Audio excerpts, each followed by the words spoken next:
a theme park called Medieval World in Los Angeles, employee Jamal clean up the ditch after talked back to his boss. He and his co-worker can't help interrupting their duties to play around with swords, wishing they could instead work for Castle World, the superior rival park that will open soon. Suddenly Jamal notices there's a gold medallion in the ditch and guesses it must be worth a lot. He reaches into the water to grab it, but the medallion starts glowing and pulls Jamal into the ditch. When he resurfaces, he finds himself in an unfamiliar lake and swims to the shore to meet a drunk man called Noel. Noticing the man's clothes in the area he's standing in, Jamal assumes he's accidentally reached Castle World. At that moment Noel falls unconscious and Jamal checks on him only to notice he isn't breathing. His cries for help aren't heard, so he gets ready for CPR. However, Noel's breath smells so bad that Jamal opts for using breath spray instead. This causes Noel to immediately wake up and claim Jamal saved his life. Then Noel takes Jamal to his camp, but Jamal is disgusted by these living conditions and calls Nolt's food roadkill. When Nolt explains that people hate him for failing the queen, Jamal doesn't take him seriously and gives him $2 before leaving. Nolt throws the bills in the fire. Afterward, Jamal crosses the woods to find the freeway, only to end up on an old farm and almost gets run over by Sir Percival and his men on horseback. He moves out of the way just in time and then tries to go after the knights to call them out, only to discover a huge fortress. Assuming this is Castle World, Jamal tries to enter, only to be stopped by the guards demanding to know who he is. Jamal explains he's from Florence and Normandy, referring to the famous intersection in but the guards mistake him for a messenger from an area called Normandy and let him pass, saying the king has been waiting for him. Once inside, Jamal sees a huge smelly market and a puppet show about the legend of the Black Knight. Then he gets distracted and sees Victoria, the princess chambermaid. Jamal tries hitting her, but she doesn't understand his modern slang, although when he asks for paper and her number she's impressed and read and write. At that moment, Percival arrives and touches all the women inappropriately, including Victoria. Jamal recognizes him as the guy who almost ran him over and calls him harassing women, causing Percival to pull out his sword with threat. Jamal still thinks this is part of the act and doesn't take him seriously, but before thinking the Chamberlain Philip arrives to take Jamal to see the king. Jamal is then taken to the throne room, where he meets King Leo and Princess Regina. Leo wants to know when the Duke of Normandy will be coming to marry Regina, and thinking he's supposed to be the state, Jamal answers Tuesday. Regina isn't happy because it's an arranged marriage, but Leo is pleased and promises a ride back to town after Jamal rests. Afterward, Philip gives Jamal a tour of the and Jamal stops by the bathroom to relieve himself. However, this is a medieval-style privy. He finds it disgusting, so he can't do it. Suddenly, Jamal notices a lot of people rushing outside and Philip explains they're going to watch the execution of the rebellion leader. Thinking it'll be a show, Jamal joins the crowd and watches the execution, grabbing the head when it falls because he's impressed by the realistic prop. However, he soon realizes it's a real head and he passes out. Moments later, Jamal wakes up in his room while Victoria takes care of him. Jamal starts panicking because he saw a real execution, and his mood gets worse when Victoria says it's the year 1328, meaning he must accept he's traveled back in time and it's real. Suddenly Victoria begins undoing her dress and Jamal thinks they're about to get frisky, but she's only taking out her medallion to show him it matches. The medallion is a symbol of the rebels. Victoria wants Jamal to help her kill Leo because he murdered the previous to steal the throne, but the kingdom belonged to the widowed queen. All the rebels that tried before were decapitated and their heads are now on spikes outside. A terrified Jamal wants to leave, but Philip suddenly arrives to tell him that his ride is ready. Obviously the ride turns out to be a horse and not a car, and since Jamal doesn't know how to ride horses, he tells everyone that he's a messenger but also a court jester as a cover. Then Jamal tries to ride the horse, but the animal doesn't make it easy for him. It makes him fall multiple times and drags him all over the area, which causes everyone to laugh because they think it's part of a jester act. Leo invites Jamal to ride with him, but Jamal struggles with the horse don't end, causing Leo to think he's very dedicated to his craft. He respects. Later at the castle, Victoria takes care of Jamal's injuries, but he freaks out when he realizes he's being treated with leeches. After taking them all off, Jamal tells Victoria that he has to return to the lake where he found Noel, which shocks Victoria because Noel is supposed to be dead. Their conversation is interrupted by Philip, who informs Jamal the king has invited him to the night's banquet. Jamal doesn't want to go, but Victoria reminds him of the impaled heads and he quickly changes his mind. During the banquet, Jamal is disgusted by Leo's manners and the way he grabs food, but he's got to pretend everything to avoid dying. Then Leo asks him to dance because he heard that Normans are excellent dancers. Jamal tries some classical moves and music, but he looks ridiculous, so instead he teaches the court musicians a modern tune he can sing and dance to. It's awkward at first, but soon everyone catches on and Jamal teaches them the moves to the song and dance to the music so they can have fun together. While everyone enjoys the music on the dance floor, Victoria gives two servants some bread. Soon the king is also on the dance floor and while he's distracted, Regina grabs Jamal and kisses him. Percival sees them and threatens to kill Jamal for touching the princess, so Jamal runs to the balcony while Percival chases him. Meanwhile, the two servants approach the king, revealing that the bread has knives in it. When they are about to stab Leo, Jamal uses some drapes to jump from the balcony and accidentally kicks the king out of the way, preventing the two assassins from stabbing him. The guards immediately arrest the servants, and then Leo scolds Percival for failing to protect him while considering Jamal a hero.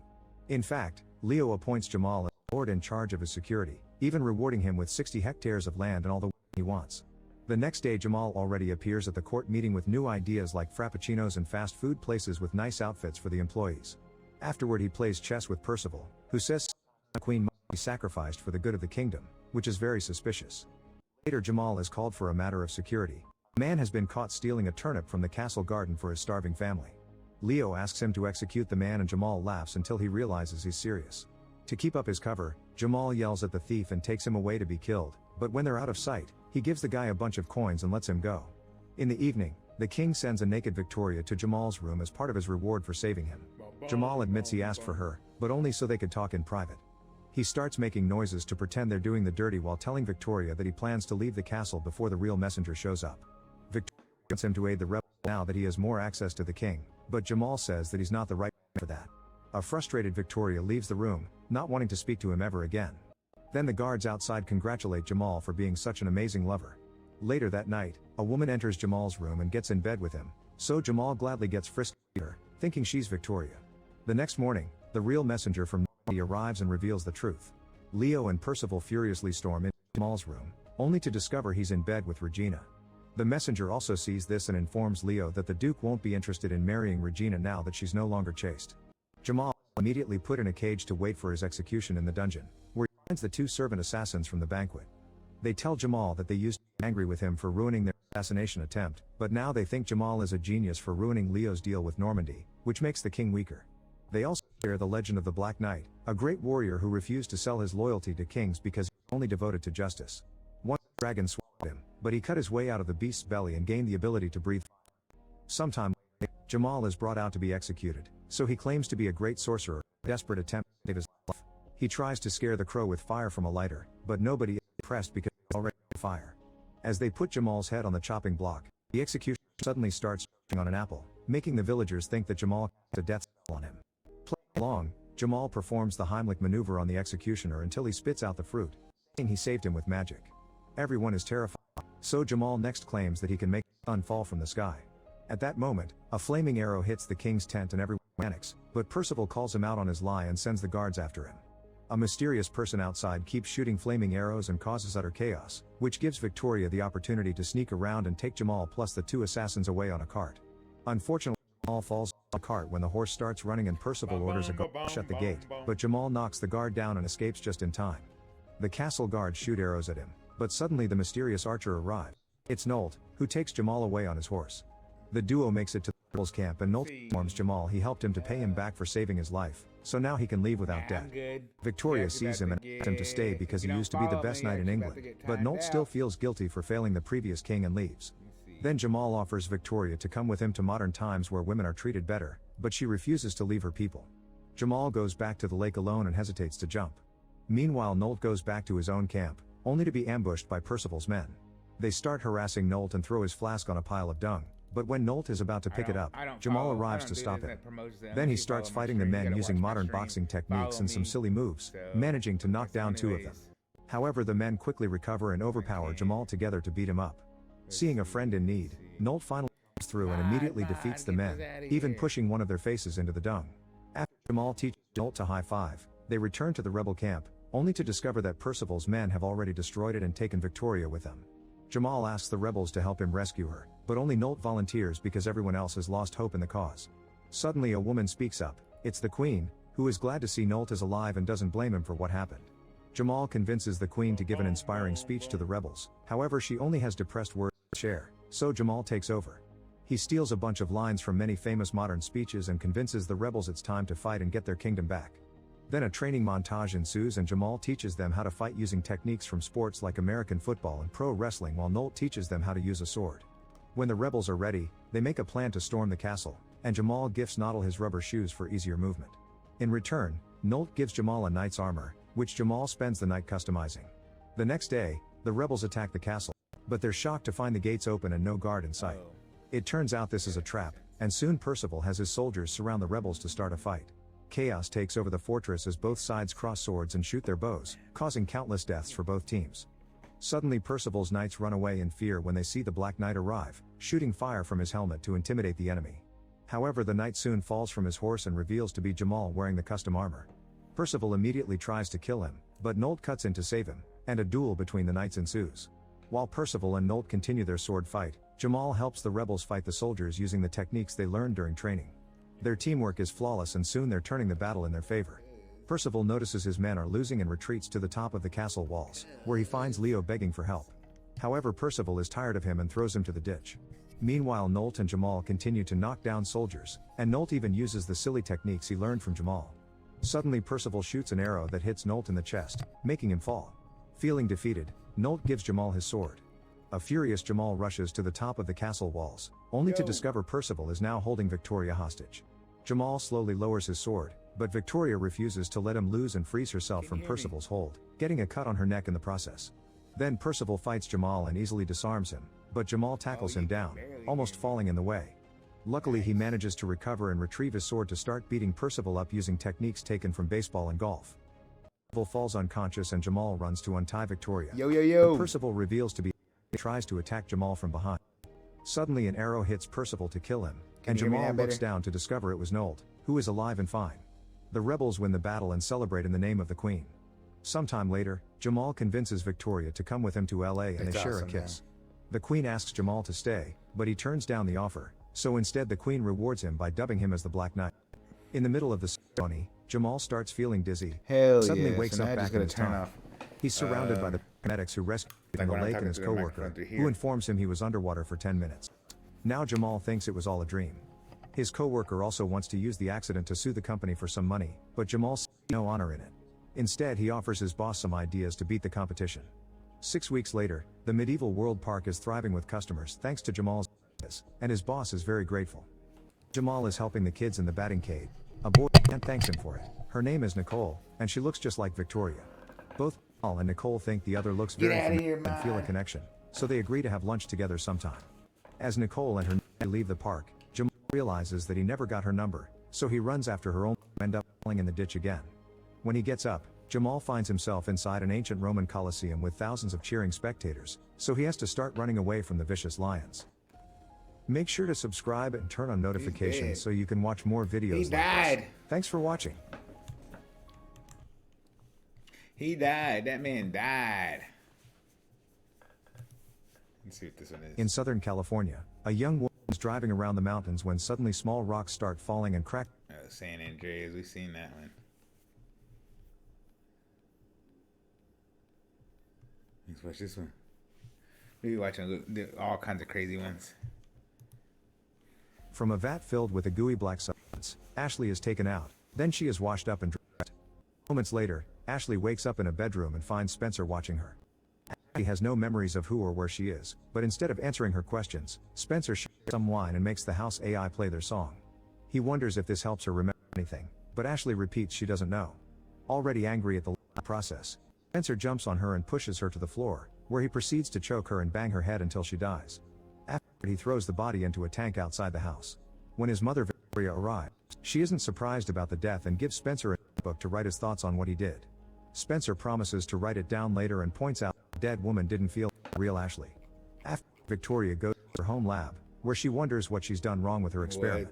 While she works, Spencer slides a notebook under the door. At that moment, Victoria gets a call from Spencer's dad Parker and they meet in a virtual reality to chat. Parker asks about Spencer and Victoria explains she's doing everything she can, but Spencer won't cooperate. When Parker reminds her that Spencer should get clinical help, Victoria turns down the idea again because she doesn't want them to take her son away and she wants to protect him. Parker points out that the journal doesn't have enough information, so she needs to watch Spencer while he kills. Not wanting to influence the results, Victoria decides to install a security camera in Spencer's room. Then she begins working and it's revealed that she's a geneticist who is making clones of Ashley over and over for Spencer to kill. A new Ashley is made now and after cleaning her, dressing her, and even doing her makeup, Victoria drops her in Spencer's room. While waiting for her to wake up, Spencer notices the camera and gets annoyed. Eventually Ashley awakes and Spencer immediately yells to ask if she's someone else, but she says that she doesn't know. Getting more annoyed, he asks if she remembers him and Ashley says no. causing Spencer to start shouting at her, demanding to be remembered as he plays the song. Afraid, Ashley tries to leave, but once again Spencer grabs her to choke her and bang her head to death while Victoria watches in tears. Once he's done, Spencer furiously destroys the camera. He takes the body of the tank. A flashback shows Spencer over a month going out for a walk. Suddenly he saw a man drive a real alley in the middle of nowhere before driving away. Curious about a stranger, Spencer began approaching her while reading a text from his mother saying she'd stay late at work. Then Spencer met Ashley and offered her to come to his house since the nearest town was 6 hours away on foot. Ashley accepted and borrowed Spencer's jacket for the chill. In the present, Spencer tells Victoria this isn't working because the clones don't feel real, so Victoria asks him for more time since that was only her 4th attempt. In the evening, Victoria calls Parker and blames him for making her watch Spencer's murder, but Parker explains she had to see it to understand Spencer's needs and prevent him from killing someone else in the future. While they chat, Victoria gets a call from an employee from the company she owns, but she ignores it. Afterward, Victoria decides to spend more time with Ashley's clones, they're more real and human. Parker wonders if that's possible because Victoria had gone to work since all this started and the employees are starting to notice her absence, but Victoria ignores him too. The next day, Victoria gets a new clone ready but doesn't take her to Spencer. She talks to him and asks him to stay away from Ashley for time to get used to and become more real, so Spencer agrees and continues to work on his art, which sometimes could move in his eyes. Sometime later, Spencer leaves his room and finds Ashley talking to Victoria in the guest room. When they see him too, Victoria rushes to close the door. After, Spencer goes outside to watch the ants and draw them on a portrait he made of Ashley, thinking this drawing is moving too. Then he goes for a walk and finds a woman he hasn't seen before at the neighbor's house. Her name is Marissa and she explains her parents are in Europe, so she'll be house sitting. Spencer helps her move the boxes and quickly befriends her. When he returns home, Spencer draws a portrait of Marissa that blinks at him. Later in the evening, Victoria is surprised to hear someone at the door. It's Marissa, who brought cookies to Spencer for his help. Victoria fakes manners and as soon as Marissa is gone, she yells at Spencer for interacting with strangers knowing that it's dangerous. Sometime later, Victoria chats with Parker, telling him about Marissa and the fact Spencer is now drawing her. He also tells her about the latest clone, which is becoming more like the real Ashley, thanks to Victoria digging for information in social media. The next day, Spencer takes the plate back to Marissa and gives her the portrait he made of her, which Marissa finds incredibly impressive. She asks him to design a tattoo for her and shows her the back of her neck as her chosen tattoo spot, which puts Spencer on the edge until she tells him she likes it. When Spencer goes home, Victoria demands to know where he's been. It's furious again when she hears he visited Marissa, reminding him not to see her again. Spencer immediately protests, so Victoria distracts by promising he can meet the latest Ashley tomorrow. Another flashback shows how Spencer brought the latch home and she went to the bathroom, where she secretly consumed some happy powder. Then Spencer wine asked the house to play her favorite song. Hearing that Victoria would come home late, Ashley asks Spencer to go to his room. Back to the present, Victoria explains to Ashley that Spencer is shy so she open up by talking about his interest in nature and art. Then she takes her to Spencer's room, pretending to leave them alone when she's actually outside the house waiting. Spencer plays Ashley's favorite song and shares some wine with her. She looks at Spencer's drawings and praises his talent. She begins getting very nervous when she sees portraits of herself that get clear on the page. Noticing her reaction, Spencer puts the sketchbook away and asks Ashley to dance with him. As they move, Ashley starts asking questions, and Spencer realizes she doesn't remember him either. He immediately starts choking her and Victoria has to listen to her son killing another clone. After he puts the body in the tank, Spencer explains to Victoria that everything feels to him, as if there was an invisible wall between him and the real world that suffocated him. However, for a brief moment with the latest clone, he felt like he could breathe again like it happened with the real Ashley. So he thanks his mother with a hug. Later, Victoria shares this progress with Parker and decides to continue with the experiment, hoping these positive effects will eventually help Spencer return to the real world and have a normal life. The next day, Spencer is looking at the tank thinking about the latest clone when Marissa comes to visit him and they chat for a while. Marissa shares she used to go to therapy for an eating disorder and stopped going when she got better. In return, Spencer says he also used to go to therapy but doesn't say why he's going or what for. At that moment he sees a strand of Ashley's hair on the ground from when he dragged her and quickly hides under his shirt while Marissa invites him to go to an art exhibit together. A flashback shows the night of the incident. The real Ashley found Spencer's art and complimented his talent before showing him the tattoo on her arm. Then she asked Spencer to dance with her, tasing him in naughty ways Spencer never experienced before. He tried to grope her, Ashley pulled away, asking him to take it slow. This made Spencer snap and he immediately attacked her, so Ashley stepped on his foot and tried to run. However, Spencer managed to grab her and pushed her to the floor, where Ashley tried to fight back and scratch the floor. Then Spencer choked her and banged her head to death, which would become his modus operandi. In the present, Victoria finishes another Ashley clone and asks Spencer to be patient so she can make progress on making this clone more human. Ashley is taken to a guest room, and when she wakes up, Victoria tells her she's been in an accident. Stay with her while she recovers some memories to find her home. Afterward, they go outside and Victoria shows Ashley a video of kid Spencer playing with a dog. Spencer used to have 2 dogs and sadly they both died. Victoria even shows Ashley the graves as she talks about how death eventually comes for her. Lucky. Ashley hugs her to comfort her and Spencer sees them through his window as another fight begins. The whole night, Victoria came home and found Ashley's body. She slapped Spencer as she admitted she had thought he had gotten better, implying he was the one who killed the dogs. Spencer promised nobody knew Ashley was there with them, so Victoria agreed to get rid of the body in the lab. On the day of the art exhibit, Spencer admits to Marissa this is his first time seeing a person. It turns out he only went to school until 6th grade and became homeschooled after a terrible incident. Spencer was playing King of the Mountain on the jungle gym with the other kids and he wanted to be king so badly that he pushed a girl who appeared behind him, causing her to fall to her death. Since Veronica has kept him away from people, which Marissa thinks is unfair because he had been just a kid, not an actual murderer. Then Marissa shows him a surprise. The portrait he gifted her is being in the exhibit. At first Spencer gets angry because she did it without his permission and he feels exposed, but he calms down when Marissa explains she did it because she's proud of him. Meanwhile, Victoria realizes Spencer isn't in the house and he left his phone behind. Wow, this was In the about evening, this was Marissa about to brings kill Spencer people. home and sees Ashley at the window before leaving. As soon as Spencer goes inside, an angry Victoria yells at him again, saying she's the only one who can take care of him and he shouldn't look for others. Spencer explains Marissa makes him feel different, which is overheard by Ashley. Confused, Ashley returns to the guest room and memories of being on the floor, chokes start filling her dreams. In the morning, she wakes up from this nightmare and goes outside to clear her mind. When Victoria approaches her, Ashley tells her about the dreams and asks why Spencer is away from her. So Victoria insists he's just shy and swears he was the one who found her. Afterward, Victoria shares this with Parker, worried about what Ashley may know but at the same time excited over the possible discovery of DNA carrying memories. Sometime later, Ashley sneaks into Spencer's room and moves the carpet to find nail marks on the floor just like in her dream. Then she checks Spencer's drawings, getting disturbed when she sees her face. Ashley takes the sketchbook back to her room, but before she can keep looking, Victoria knocks on her door, so Ashley has to hide the sketchbook under a pillow. Hours later, Spencer informs Victoria that he doesn't want to do this anymore.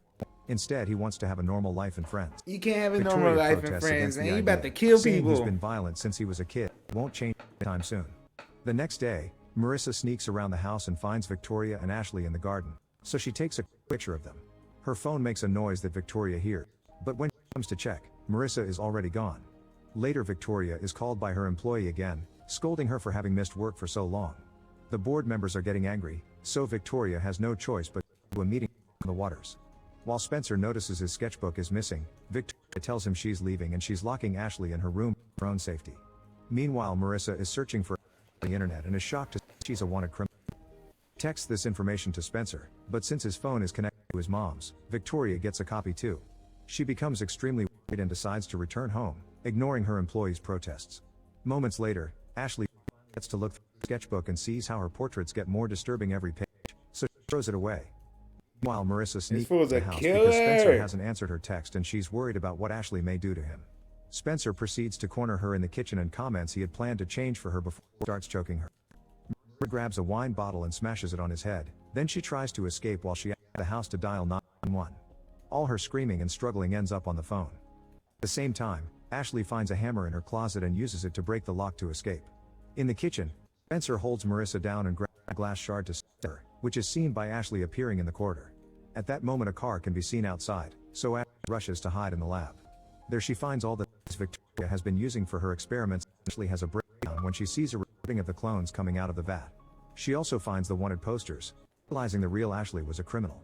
In the meantime, Victoria comes inside and finds Marissa's body, so she stops Spencer. She also discovers that Marissa won, so she tells Spencer to get Ashley and get rid of the bodies. Soon Spencer notices Ashley is gone and Victoria panics, refusing to let her take all the blood. While Spencer takes the body to the tank, Victoria enters the lab and Ashley immediately threatens her with a hammer, demanding an explanation. Victoria points out Spencer saved her from a life of crime, but Ashley doesn't buy it as she remembers killing her. She tries to attack Victoria, only to end up smashing the computer instead. When Spencer hears the noise, he rushes inside to help his mother. Ashley manages to hit Victoria with the hammer before Spencer jumps on her, so Ashley hits him on his area and runs away. Outside, Ashley is behind a car and waits for Spencer to come out, surprising him from behind to punch him. Anger takes over her as she continues to throw hits, making Spencer fall and banging his head on the ground until he dies like all his victims. At that moment the cops arrive, and seeing this, they immediately arrest Ashley. Later, Victoria sees Spencer dead and cries her heart out. However, instead of giving up, she says goodbye to Parker and destroys the virtual reality device. Then she proceeds to clone her son. Make sure to subscribe and turn on notifications so you can watch more videos like this. He was already a clone. Thanks for watching.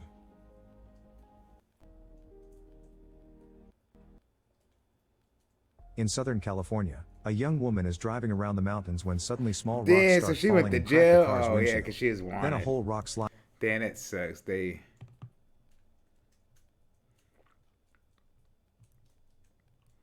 What is these?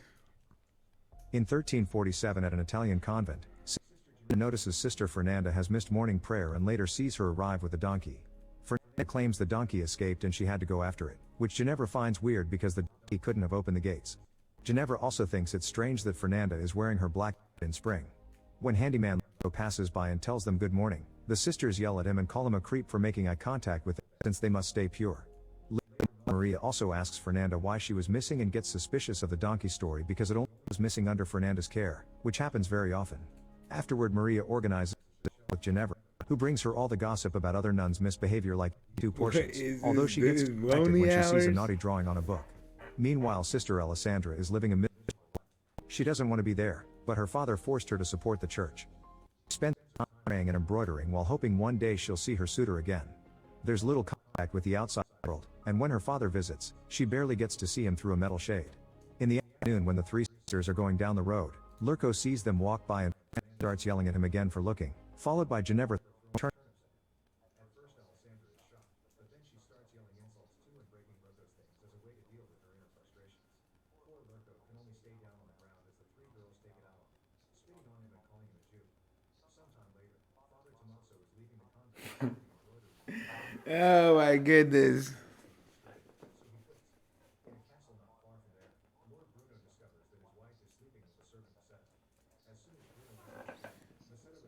What's up, Gucci Ninja? I gotta fix my VC. It just messed up. Wow. 32 minutes in. Gucci Ninja, what is up, man? Let me try to fix this.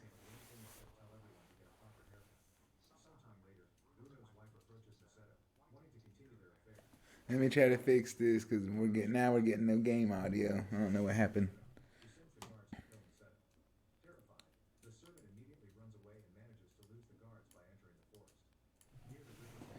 Yeah, let's check. Yeah, I don't know what happened. I had game audio. They haven't done nothing.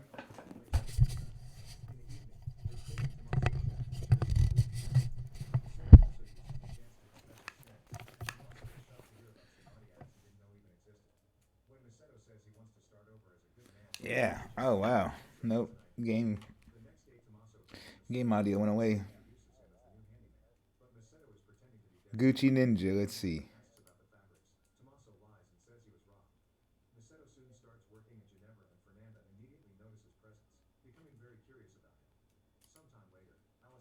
No, I don't. Because it was at May 26, 22. You started following, or I started following you December 31st last year. What you up to, Gucci Ninja? I gotta fix my stream real fast.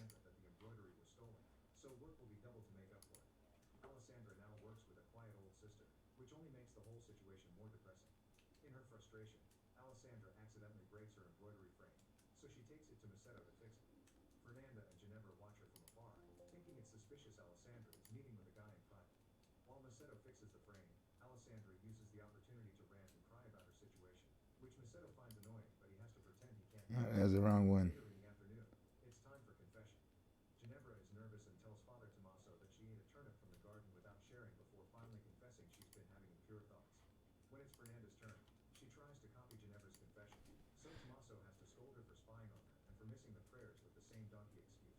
Wow, where'd all this go?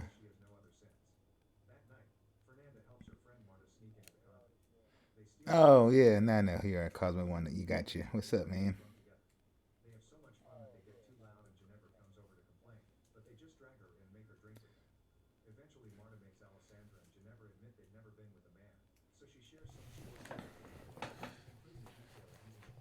Okay.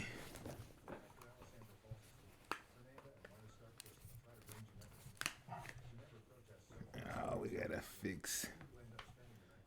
Let's see.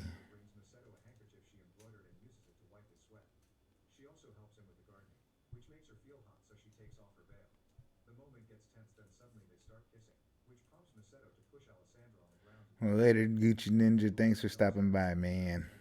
We'll play some Fortnite whenever you can. Whenever I get on again. Whenever you're available.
There we go. We're back.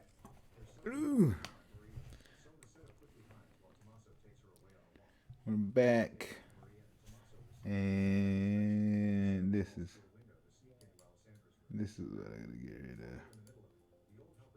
Yes.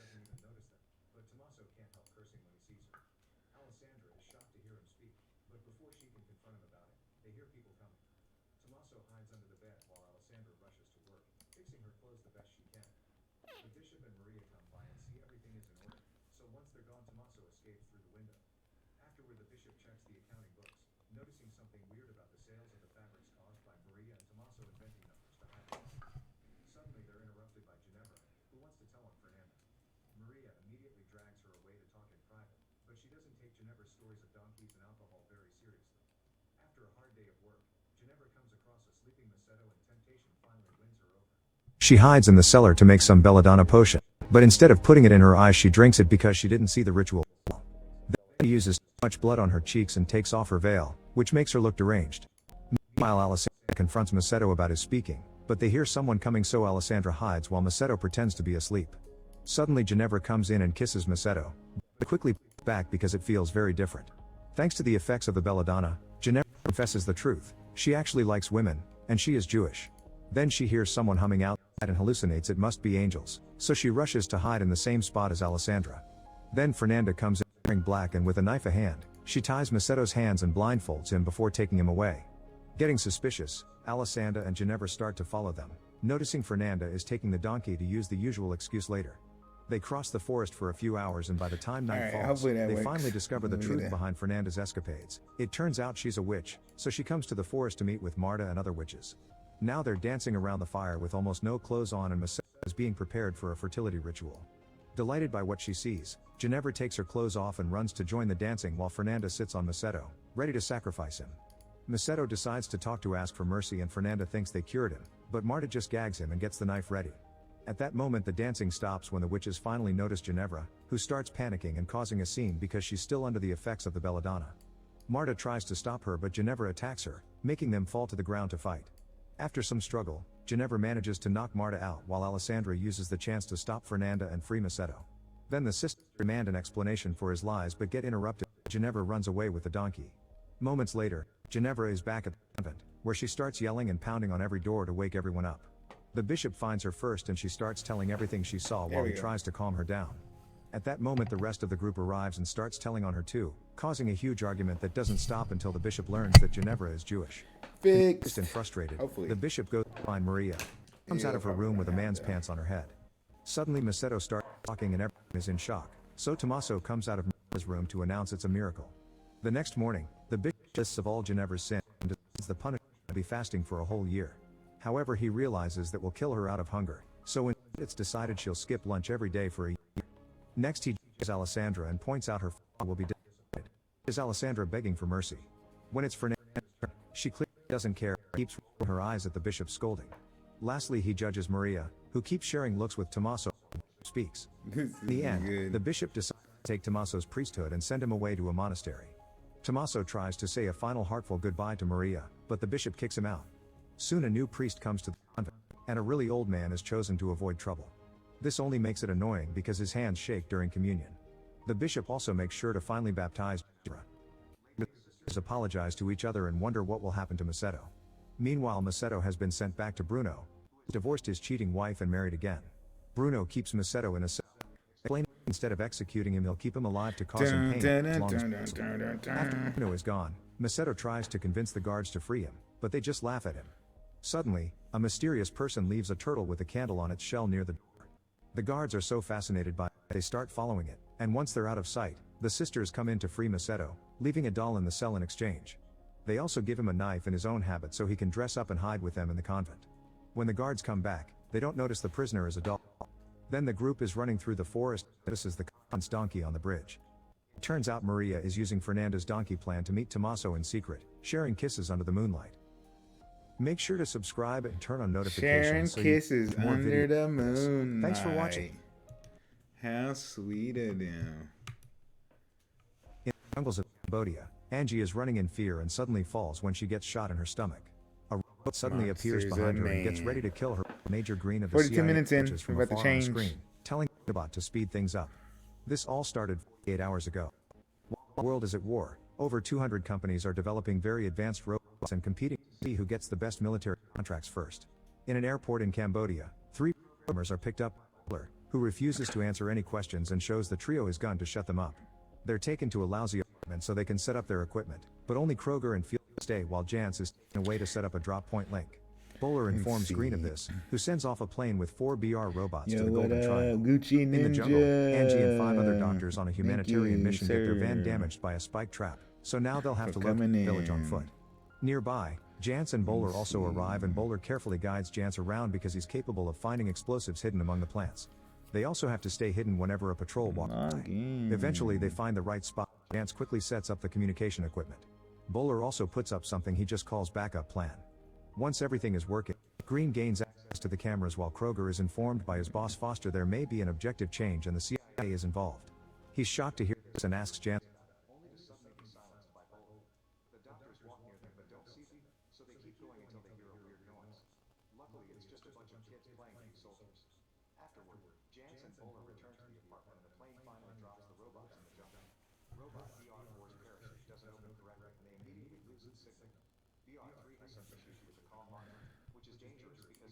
All right.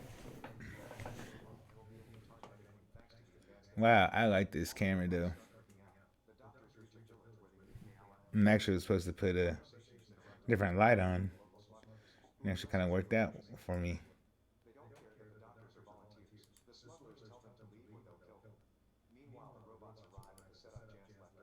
And it actually worked out.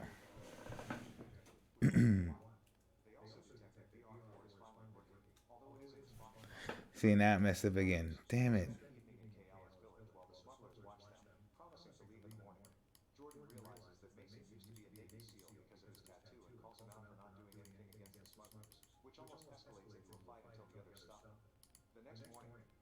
Let's see if I can do something here.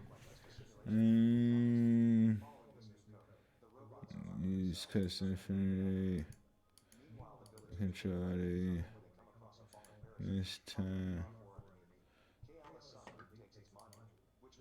Yeah. Yeah.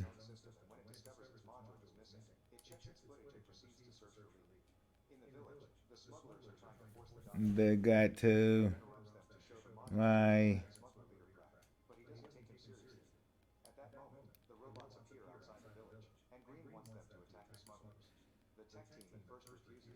come on.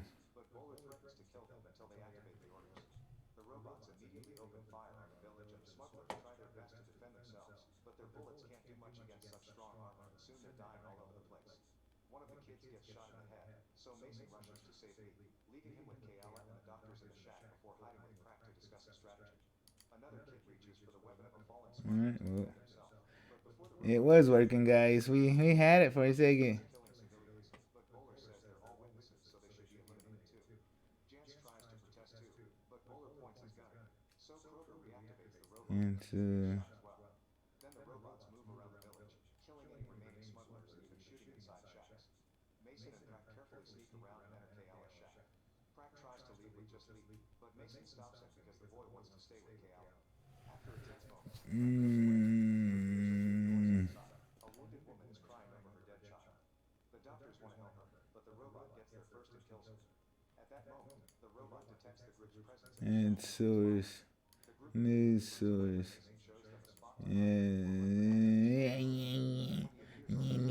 What? the robot, since obviously Mason isn't a smuggler. Seeing this, Mason tells the others it's safe to come out, but now all their faces are on camera.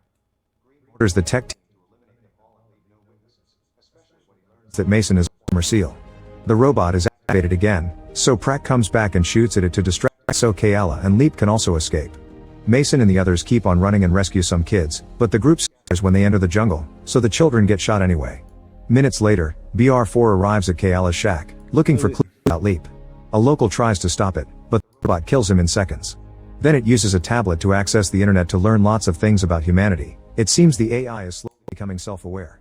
It removes the guy's brain and heart, but it can't understand them. Next it tries on the guy's face, but it quickly discards it and goes out to track Leap's footprints. In the jungle, the scene from the beginning returns. Angie is running only to suddenly get shot and fall. BR2 takes her passport and scans it. Now Green and the tech team know the runners are just volunteer doctors. However, BR2 still smashes Angie's head with its foot. Meanwhile, Kayala is running with Mason, who gets wounded by a stray bullet.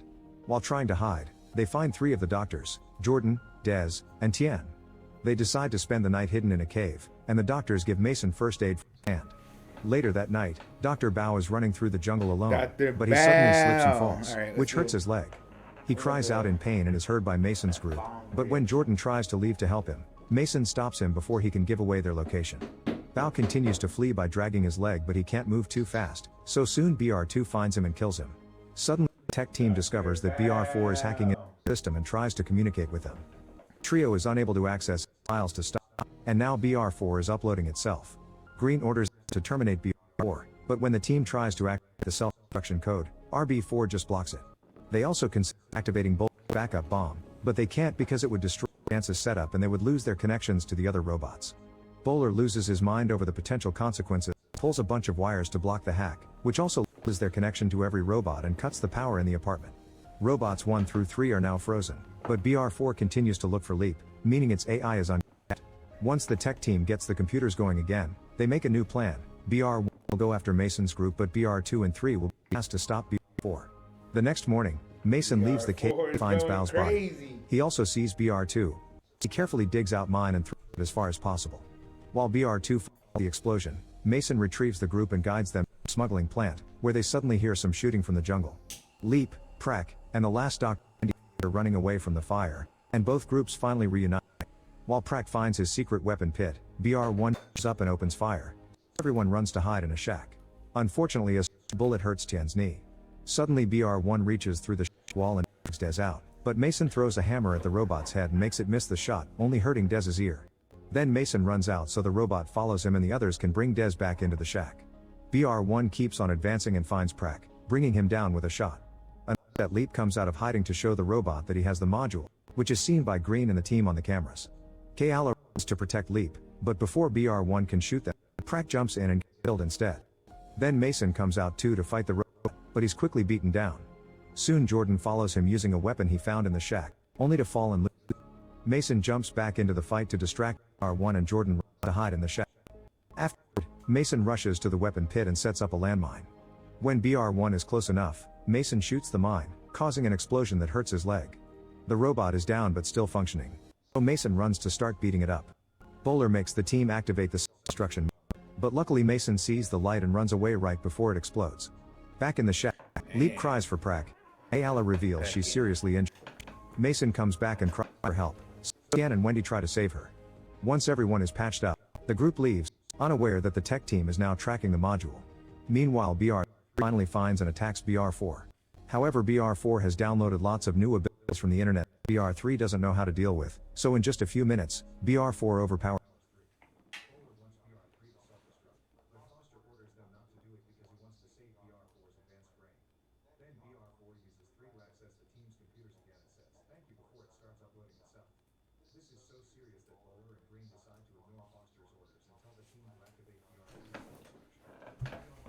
You gotta activate it.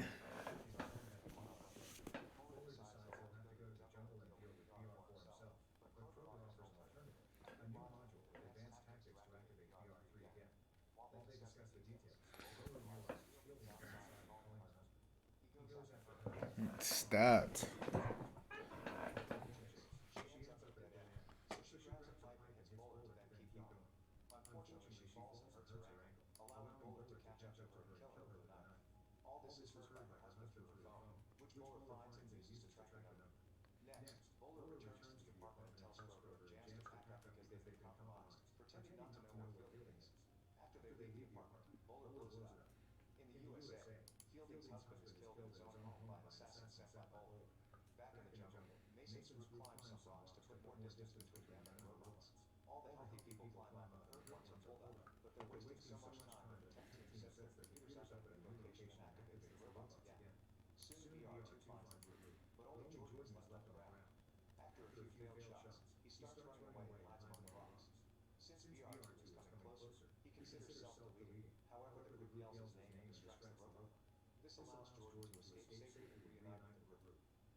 Who ends up climbing after him, so they throw a rock to make it fall.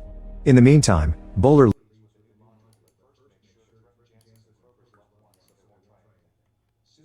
arrives at the jungle and puts the module and an explosive pack into BR3, who immediately runs off while revealing it can now.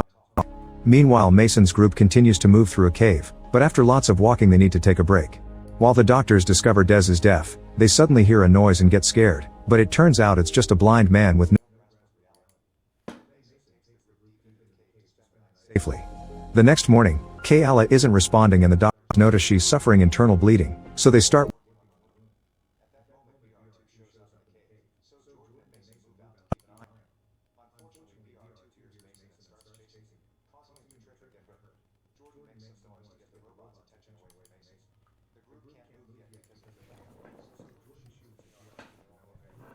BR2. Make it follow him, and as BR2 runs, it falls into a rock pit and gets stuck. Once the doctors are done with Ella, they leave the cave by walking around the robot, but Jordan gets tired of it and shoots it. Not far from there, Bowler is following BR3, who steps on mine yet keeps going unaffected. In the cave, BR2 finally manages to free itself. Later, the group makes it to some old ruins, but Kayla dies in Mason's arms. While they grieve for her at the temple, BR2 finds them again, so they start to run. Leap leads Dez, Wendy, and Tien out of the area while Jordan and Mason stay to distract the robot. They shoot a couple of times to no avail, so instead they sneak around and manage to slip into the jungle to reunite with the others. Mason finally realizes that BR2 must be tracking the module and throws it away, which immediately makes the robot turn in the opposite direction. BR2 finds the module, so the tech team makes it instead. BR2. It quickly finds the group and injures Wendy with a shot this. while Dez accidentally steps on mine. Next, the robot grabs Leap, so Mason jumps in to save him, causing BR2 to break its leg. Suddenly BR4 goes up and grabs BR2's head to start uploading. The tech team has cut off the connection to stop it. As BR4 tears off 2's head, Kroger reminds Jance that loved ones are in danger and convinces them to get back online, only to discover BR2's dead. In the jungle, Leap tries to take Mason away, but BR4 stops them and asks them what it is. They don't have an answer, so BR4 picks up his original module and puts it back on to continue uploading, forcing the team to cut off the connection again. Meanwhile, the doctors discover Dez is still alive, but he shares his last words before dying in their arms.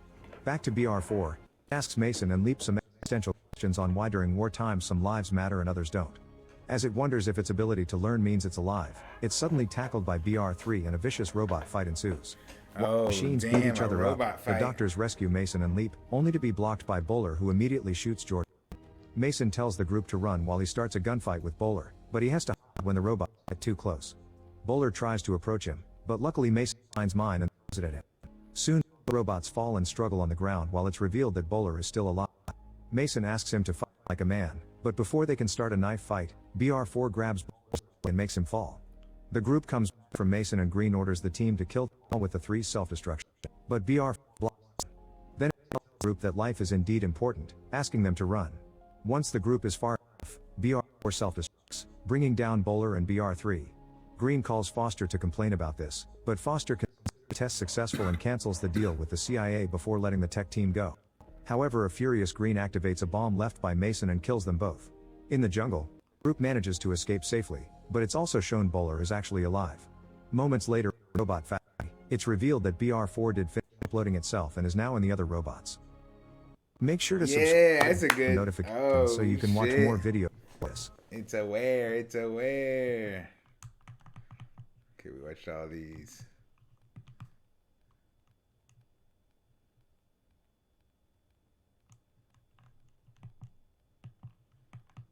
Already watched all these.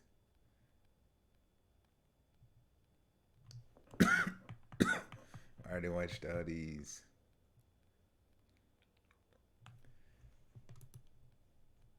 Blue Eyes comes forward and asks you to let him answer the riddles. Khan wants to know why he's doing this, so Blue Eyes lies and says that is Yuthong's brother. It's his duty. Let me see. As the crowd chants their support, Khan agrees to give a chance and the high priest starts the ceremony, explaining that fireworks will go off if Blue Eyes gives the correct answer. If he fails, he'll be executed. Turandot comes closer and Blue Eyes admits he's doing this to save her, but she just responds with a riddle that the bracelet whispers into her mind. What is born of darkness and dies at dawn? Blue Eyes concentrates on finding the answer and has a vision of his mother guiding him through the castle. Then it changes to the day of the massacre, during which the king shows up severely wounded. The guards can't keep the invaders out, so the queen grabs the bracelets and forces them on her husband's arm, saying there's no other choice. While the king absorbs the new power, the queen tries to fight, only to be pushed away. At that moment the curse takes over the king, grabs a sword to fight, showing great power as he easily starts beating down the enemy, roaring and fighting multiple men as if it was nothing. In the present, a bell announces Blue Eyes' time is over and since he doesn't have the answer, he's taken away to be executed. As he's to his death, Blue Eyes has another vision and sees his mother telling him to leave with Zhao because the kingdom's only hope. Seeing it as a sign, he yells that the answer is hope, causing one of the bracelets to break. However, Turin is in the palace and nobody sees this, so before Blue Eyes can be killed, Zhao jumps in to rescue him. After knocking down a few guards, he throws a lance and saves Blue Eyes' fallen body right before it lands in the boiling water. At that moment fireworks explode in the sky, confirming his answer is correct. Afterward, Boyan steals a piece of the broken bracelet and orders his men to not let the fireworks even if Blue Eyes gets another answer right. The next day under the rain, Turandot shares the second riddle. Women are beautiful for it, men are unsettled for it, yet they die together when it turns into unbreakable. Blue Eyes concentrates and another vision shows him that his father sees everyone as skeletons, causing him to lose control to the point he kills his own men. Zhao takes little Kai away and jumps in to protect them, only to end killed by King. Once again, time runs out and Blue Eyes doesn't have an answer. He's tied up to a pole and his punishment is 1,000 cuts, so while the execution starts hurting him, the pain causes Blue Eyes to have another vision. The queen's death makes the king to snap out of it, and grief and guilt causes him to break his sword and self-delete. In the present, Blue Eyes announces that the answer is blood. Their bracelet at the palace. The servants try to shoot a firework arrow, but the rain only makes it fall in a puddle. To make matters worse, Boyan's men show up to stop them from trying again. While a fight ensues in the palace, it's announced in the ceremony that Blue Eyes will be executed. Zhao suddenly yells that the rain may be interrupting the fireworks, so Boyan decides to fight him as he reveals their brothers. Thong, his bodyguard, Luer, and her friends proceed to fight the guards so Zhao can confront Boyan, using special tricks of his sword to get the upper hand. Luer tries to reach Blue Eyes, but there are too many guards and she's pushed off the platform. Zhao ignores Boyan and decides to join the fight against the soldiers to save Blue Eyes. However, Luer is captured and everyone is forced to stop. Okay, at the I'm not palace, like racist Turandot uses her magic to kill all the soldiers. White dude, Please save him before finding the arrow. At that moment, Blue Eyes insults Boyan, who throws his sword in retaliation. The sword is stopped by magic. Turandot flies down on the platform and announces Blue Eyes gave the right answer, so he's freed. That night, Blue Eyes tells Zhao he finally remembers everything, so he agrees to leave the kingdom and kill his people.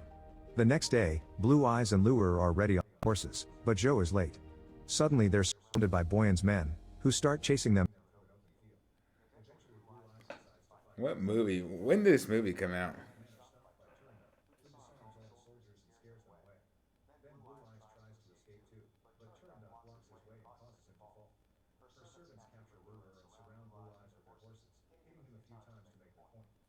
And see, it went out again.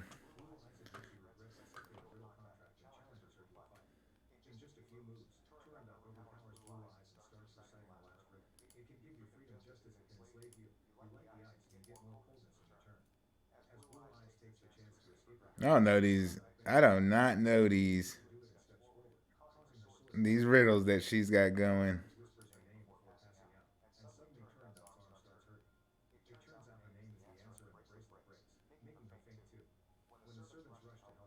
Turandot wakes up and her skin loses its paleness as color finally returns to her eyes, allowing her to see the beauty of nature.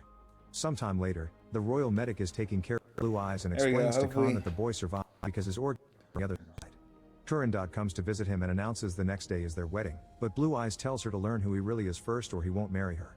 While Khan sends his men out to discover Blue Eyes' identity, Boyan gets a piece of every bracelet and gives to the high priest, who throws them in the small lake to start the ritual. Boyan steps into the water and the dark magic takes over his body, filling him with great power. Once the ritual is over, Boyan tests the results with his sword, but all his wounds instantly heal. He stabs the high priest for knowing too much. In the evening, Blue Eyes is getting drunk at a restaurant because Shoulda known. the daughter of the enemy. Shoulda Hearing this, known. Lure rushes to tell Turandot the truth. He gonna Meanwhile, kill Boyan you. visits Joe to ask him about Blue Eyes. He gonna Joe kill refuses to talk and a fight you. ensues, but no matter how many times Joe hurts him, Boyan's wounds always heal up. Desperate to survive, Joe escapes through the window. At the same time, the high Boy priest jumped arrives at the out. mines to beg for help. That boy Moments jumped later, straight Blue Eyes out. tries to enter his home only to be captured by Boyan and his men. When they're about to take him away, mysterious soldiers arrive and kill some of Boyan's men before the leader shoots an arrow at him. Boyan catches it with his hand and threatens to kill Blue Eyes, knowing the archer is Turandot. Then he reveals he found a jacket with the insignia of the Malvian royal family, which Blue Eyes is the enemy. Turandot doesn't care and offers to accept any condition to save Blue Eyes, so Boyan asks to marry him. The next morning, Blue Eyes is taken to see Khan, no. who decides to free him even if he's the enemy as saving his daughter. Blue Eyes still wants revenge, Oh, and when Boyan no. tries to shut him up he's interrupted by Turandot, who brings the high priest and the truth. The day Boyan's army visited Malvia, Ka's orders were to only establish peaceful relations. However, Boyan thought Ka got soft and that they should be conquering more land, which his soldiers agreed with. Then he killed the envoy and made it look like Malvia did it to start a war. Back in the present, Boyan confirms the story is true Wow. and uses a piece of armor to kill the priest before calling for his soldiers, who immediately storm the palace and kill the residents.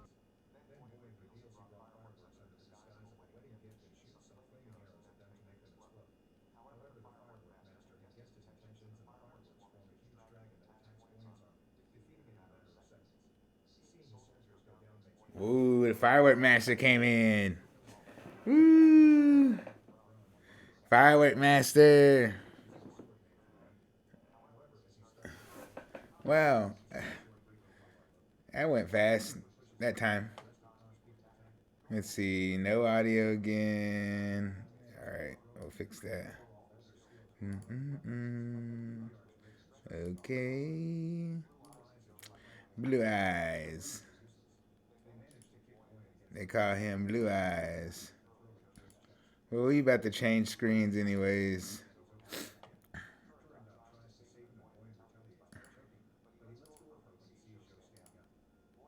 We about to change screens anyways. Close. A box at Boyan's head before Turandot drags him out of the palace. And immediately follows them, giving Yuthong and the others the There you chance go. to defeat the last soldiers of his army and win the battle. By using the secret tunnel, Blue Eyes and Turandot arrive at the mine and shoot fireworks at Boyan, but nothing can Blue hurt him. Eyes and He turned starts up. destroying the place and Blue Eyes pushes Turandot before she can get hurt.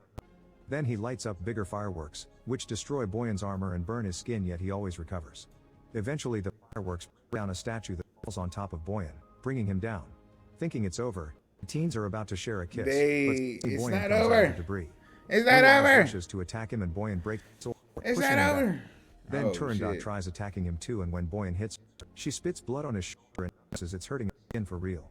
As she flies back, he throws her blood-covered sword at Blue Eyes, who catches it as he slides to stab Boyan. Thanks to the blood, this time the sword goes through and shocks Boyan, who immediately burns down.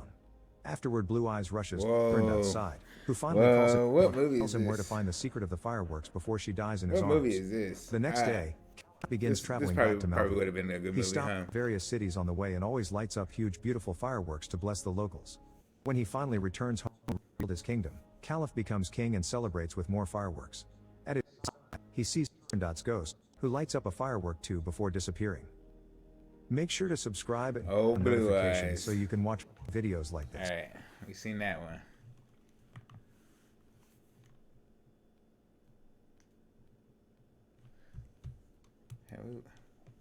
In Italy, You just gotta criminal watch a couple mastermind more. Cyrus is arriving at a prestigious auction house with a plan in mind. Inside he walks by disguised Master Denton and Hacker Mies, but he pretends to know them, when in fact they're part of his team. Nearby, an Interpol team What led by movie Abby is is keeping an eye on the this? event in case Cyrus tries something. Abby is furious because she dated What Cyrus movie is for a week this? without knowing he was a wanted criminal.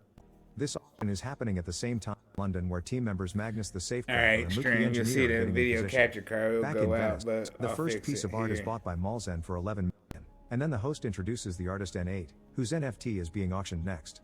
It's a mask made of 100 cameras, which will create an NFT based on Van Gogh style and a live 30-second moment of the sale. Cyrus immediately high offer, and Abby guesses he knows her team is there. He and Denton try to outbid Malzen, and once the sale is done, Misoon activates an alarm. Everyone starts leaving the auction house and gets suspicious, so she sends her team in. In London, the alarm is also going off and Magnus messes with an electronic lock to sneak inside the storage, where he steals a very expensive painting. He puts it Taking inside the a tube Van and throws it into Gogh. the river, where it's picked up by Luke. Back to Cyrus, he orders N8 to come to his yacht and finish the transaction. They leave through the back door where pilot Camilla is waiting for them on the boat. They're already gone by the time Abby arrives, and she These fools realizes that kidnapped since an this NFT dude. can't be physically stolen, they've stolen the artist instead. She rushes outside to try to follow them on another boat, but Misoon hacks into a bunch of boats to block her way. Abby refuses to give up and gets on a different boat, so Camilla starts driving at great speed and taking steep corners to slow her down. When they make it to the sea, Misoon activates a barrier, allowing Camilla to drive through just in time, leaving Abby behind. When the team makes it to the yacht, Ooh, they they can't pay do nothing the with 20 that million for the Misoon. NFT and start to party. Afterward, see, Abby and her team look at 18.2, the I think security that's what it montage, should be. but Denton had been faking his limp, so she sends her men to look for him. The next morning, N8's kidnapping appears on the news. N8 freaks out when he realizes these guys are criminals, but Cyrus quickly explains what's going on. The Mona Lisa only became valuable after it was stolen, so they copied that idea. Mag and Luke sold the painting for 20 million for Cyrus to buy the NFT from N8, and now that's disappeared. The NFT is worth 89 million. Cyrus will be sharing the money with N8, who happily plays along. Denton has been arrested by Who Interpol, and Abby happily has a picture plays proving him along. He Cyrus. about to. While she tries He to about to interrogate fuck him, on she him. receives a call sent by Cyrus with his bill from the auction and pictures from the week they spent together. Frustrated, Abby decides to go to London and bring Denton. At the British headquarters, Abby meets with Huxley, Alright, Sharon, be wants back. to offer I'm Cyrus gonna go a deal. check on Joe. At first Abby refuses because she's been chasing Cyrus for a whole year. Huxley has a mission that takes priority. Jorgensen is a very dangerous criminal who has killed hundreds of people for money, but they got enough evidence to arrest him. Huxley has finally caught a mole and learned Jorgensen is teaming up with hacker group Leviathan to plan a strike on Wall, which will flood the city and kill millions. Leviathan wants their payment in gold, and Jorgensen is going to move it from London to Zurich in 17 days. Since it's not illegal to use their own gold, Huxley wants Cyrus to steal it and prevent the transaction. Abby hates it yet has no choice but to agree. In the evening, Abby visits Cyrus, who refuses the job and hears the name Jorgensen because of how dangerous he is. Abby points out she is Denton and he'll die in jail unless Cyrus accepts the job, which will grant full immunity for the whole team, meaning they'll see their family again. Cyrus only agrees if Abby works with them too. While in Ireland, Henry Cormac has captured the mole and is hurting him for a while. Once the guy has suffered enough, Cormac video calls Jorgensen so he can watch how a dog eats the traitor.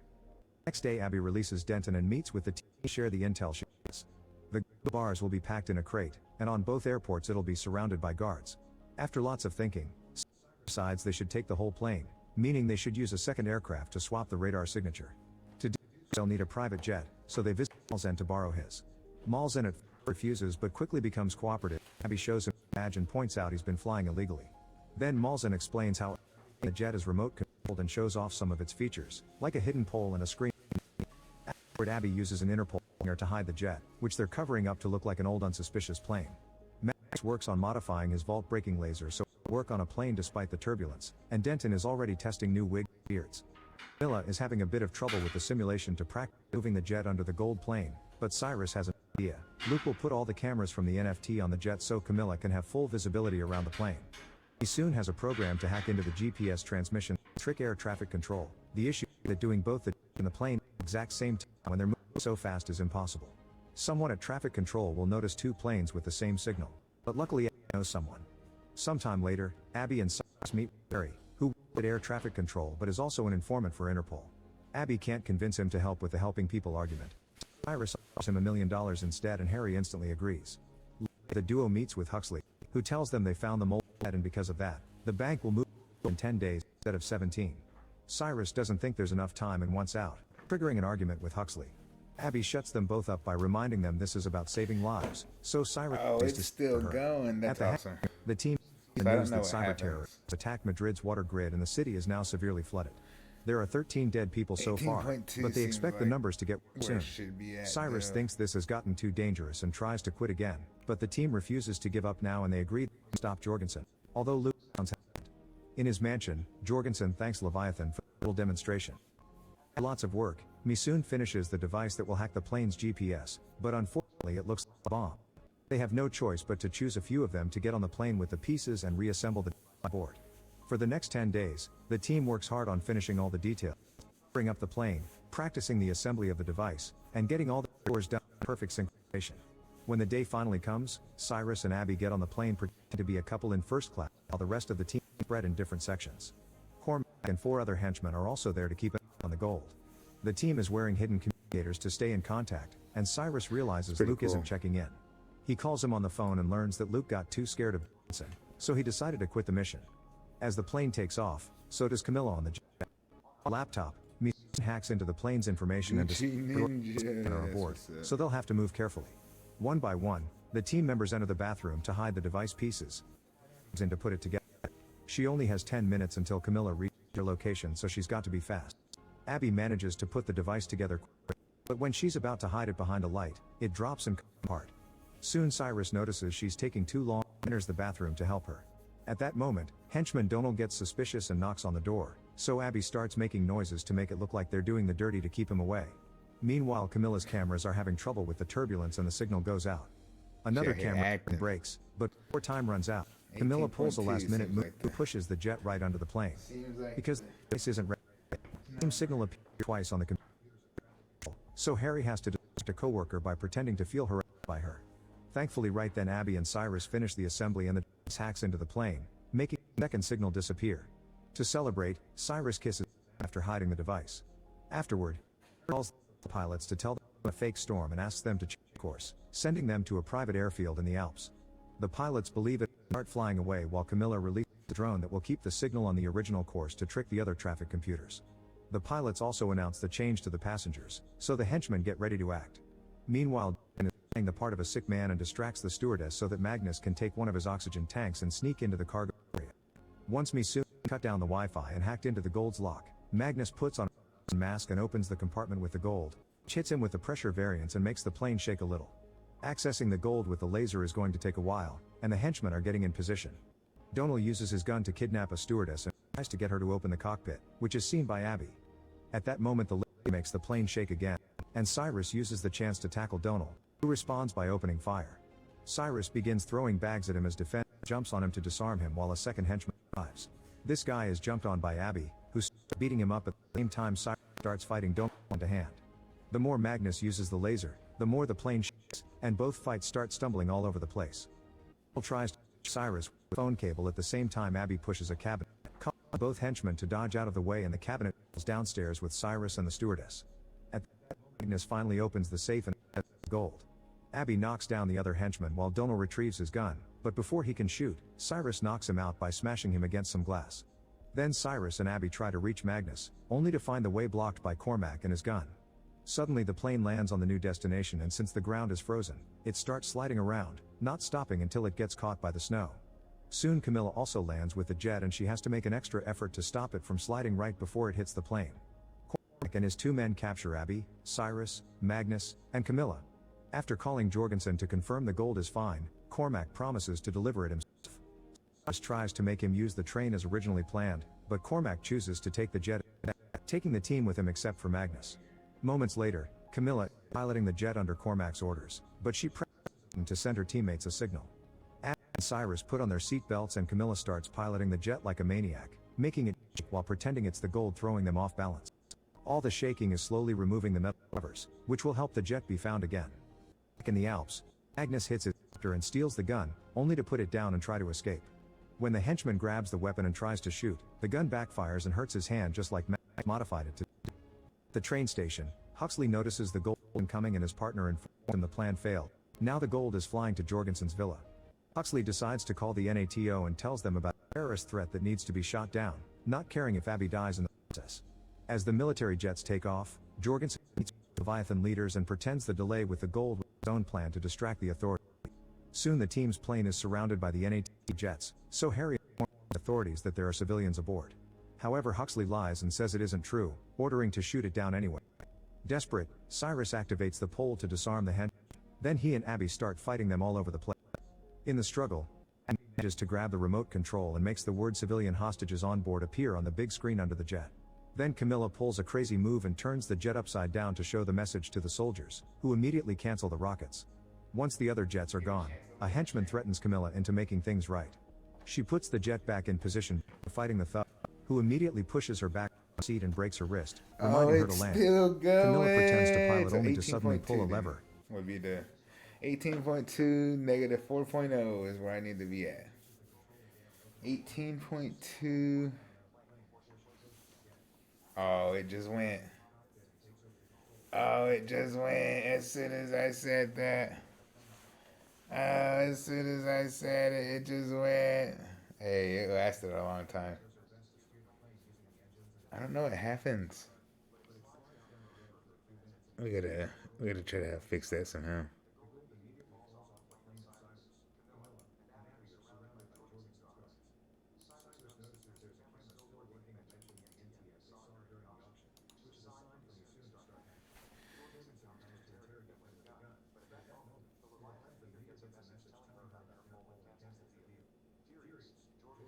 Let's see if I can do something. Transform. Nah.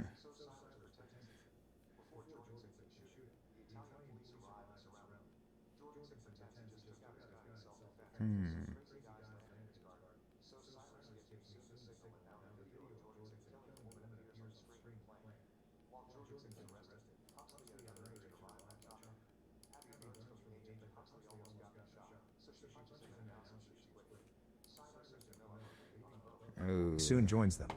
A few weeks later, garbage.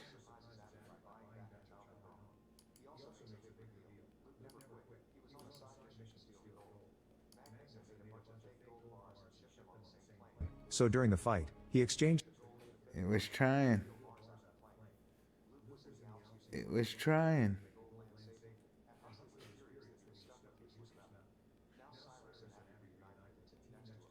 using the remote control. They take gold out of the. What is going on?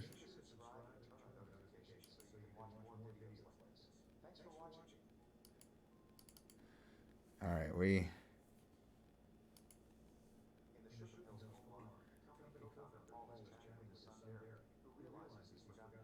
Yes. Okay.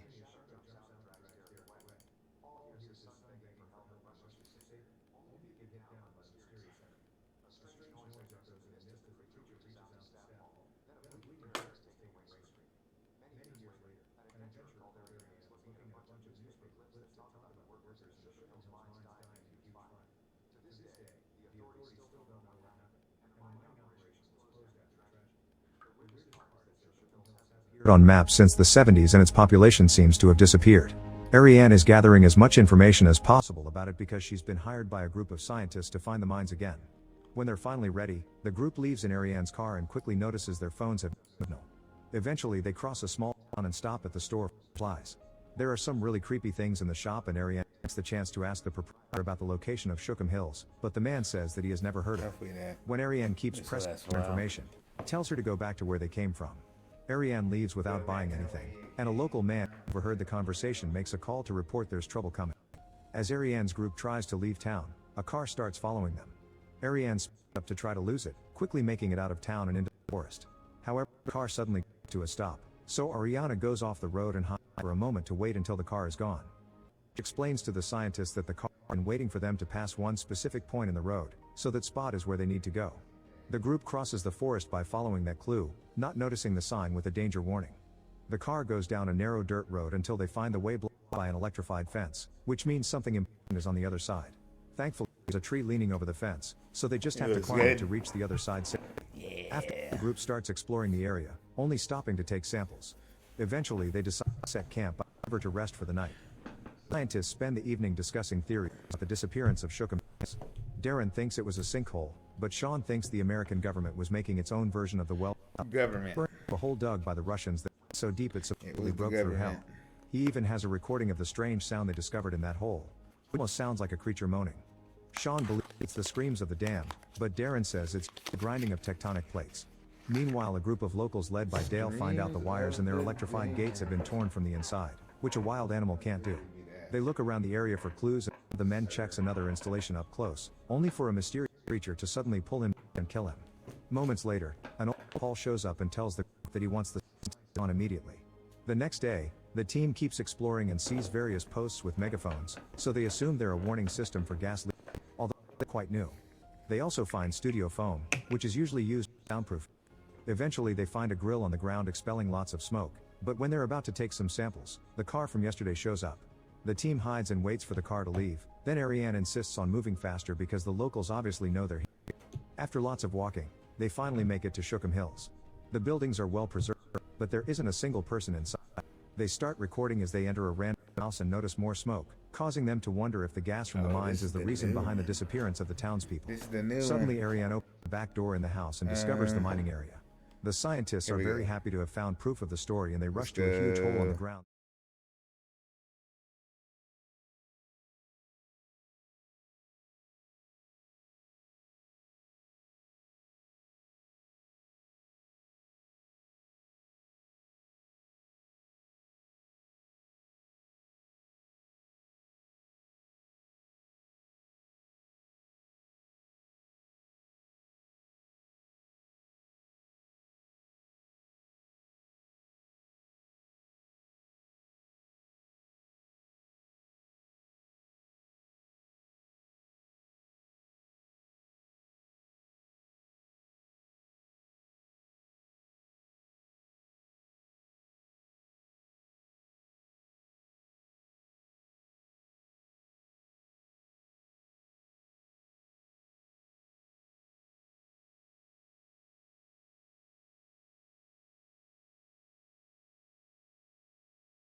Furiously scold them for freeing the creature. Paul reveals himself, explaining he left the business life to work on protecting Man. the curious tourists that could cause trouble like they just did. At that moment, they get a message saying more creatures are showing up, so they must return to the hole and on their way out, they hear the creatures nearby, so they immediately hide behind a truck. Another radio message tells them to go to another safe house because too many monsters are coming, but the closest house is uphill. Elroy knows he can't run fast, so he volunteers to distract the monsters to give the group a chance to escape. With a Molotov in hand, he rushes to meet the creatures, and the resulting explosion kills him too. Meanwhile, the group makes it to a safe house and tries best to stay quiet. However, there's a monster right outside the window, and when Shelby's radio makes noise, the creature makes a noise to call for backup. Suddenly the creature enters the house, so the group runs into a different room. They throw a plate to distract the monster and run to a room in the back, locking the door behind them. However, the monster is strong enough to punch a hole in the door and send Jamie flying through the floor, which breaks the wood and reveals a tunnel. The team goes down and starts running, finding him to a cave. The monster is getting closer, so Shelby decides to stay to distract it while the others keep going. While the creature chases after Shelby in the opposite direction, the trio finds the exit and breaks down the fence to come out. Then they try to put the fence back up, but at that moment, more monsters show up. Jamie activates a grenade to kill them, however the monsters grab him and during the struggle, he dies in the explosion too. Ariane and Darren have no choice but to keep moving, slowing down when they end up in a very narrow passage. Eventually they reach a huge cavern and Darren can't help stopping for a moment to deal with exhaustion and grief. He regrets bringing everyone here and admits he'd do it for science. The truth is that a mining company would pay him lots of money for the anthracite. In return, Ariane admits that during an expedition to the Himalayas, she had a client to save her own life.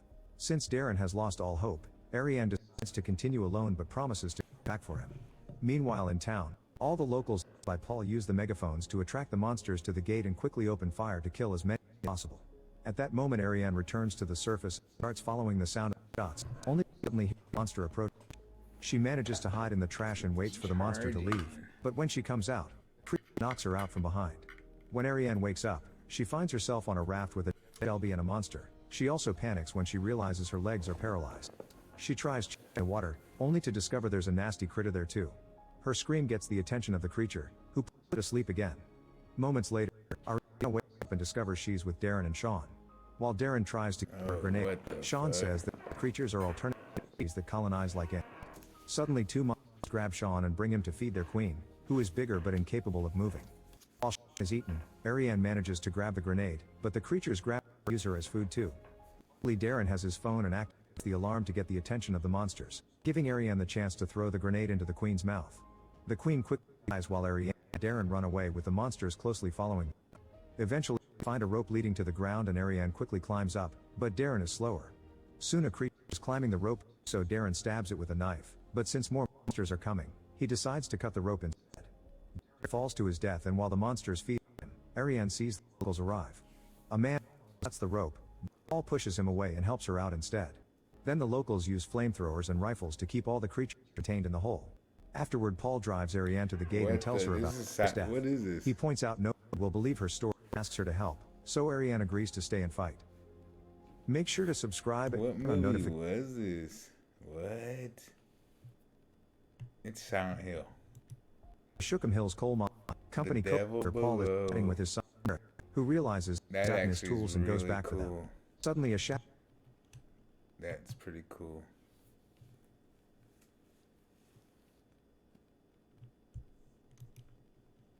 In the Shookham Hills coal mine. Alright, that's what we just watched. That's cool.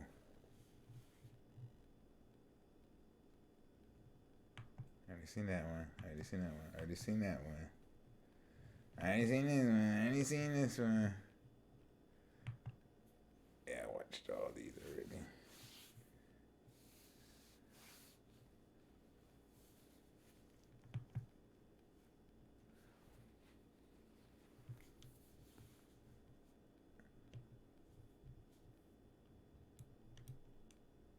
For centuries, the Order of Knights Templar has looked for the Apple of Eden because it contains the key to free will.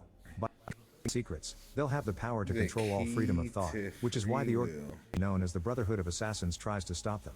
In 1492 in Spain, Assassins discusses the latest update. They can't let the Sultan's son be kidnapped or he'll surrender the apple.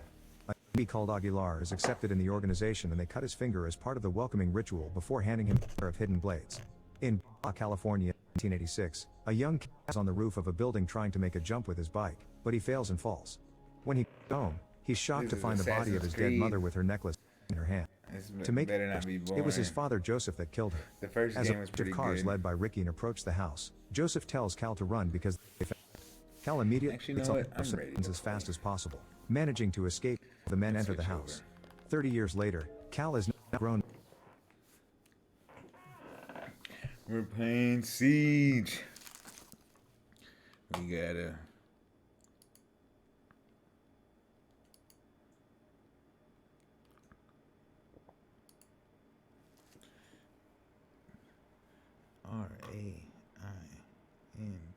RAINBO. Rainbow. 6. Oh. That's not it. We gotta change it though.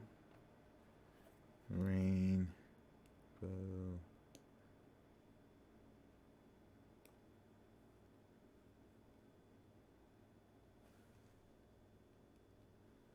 There we go. I found it. Update.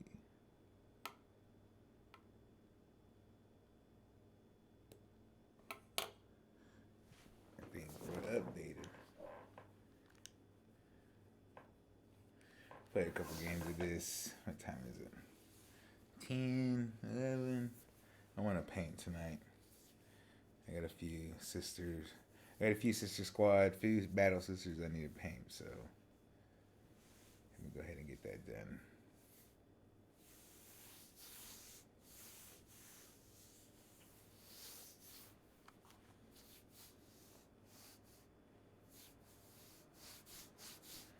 Rainbow Six Siege.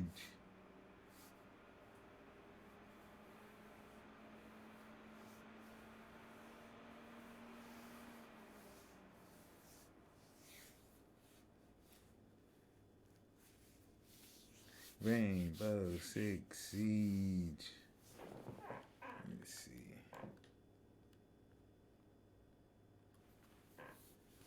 Esteemed, up in the esteemed, baby.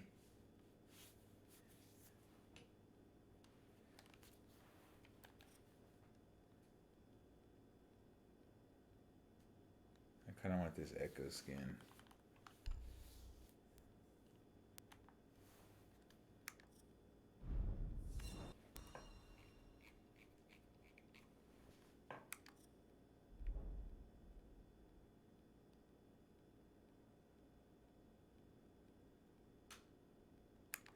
Let Shotty know, and I let Shotty know, and I running in there, running in there, running in there.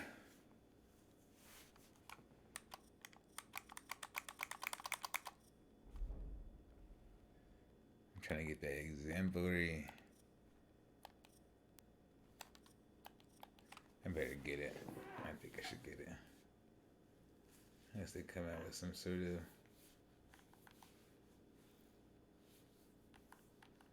Unless it comes some sort of Bundaroo.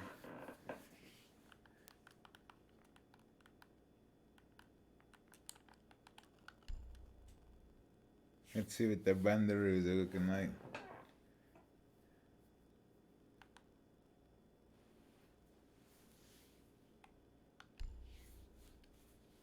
Ooh.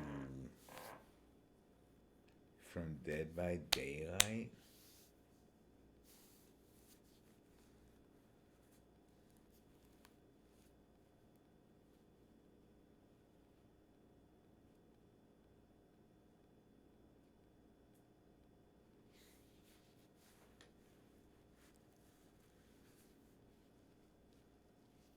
Who's this for? Finka?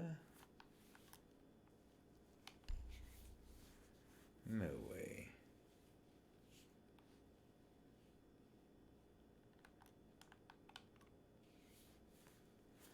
No way, this would be really cool.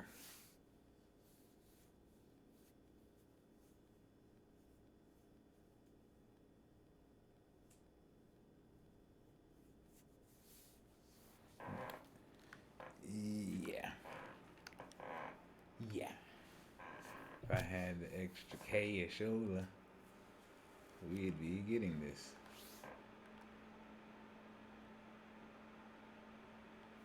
Since I don't have the cash over, we don't have to worry about it, but it's really nice. That's a good Finka skin.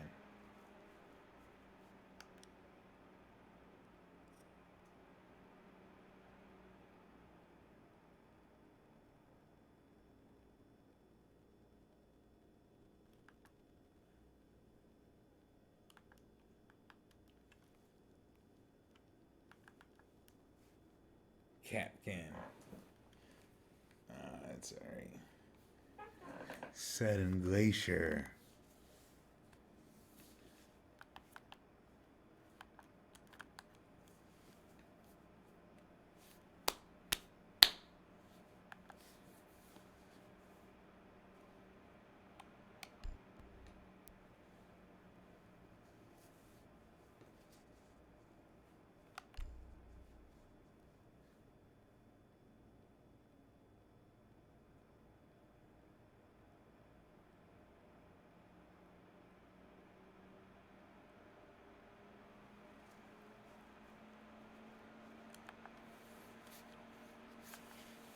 Finally. I didn't know they had Ryu skin. Or. Sorry, not Ryu, but. Street Fighter. Chun-Li and Ryu. Ryu.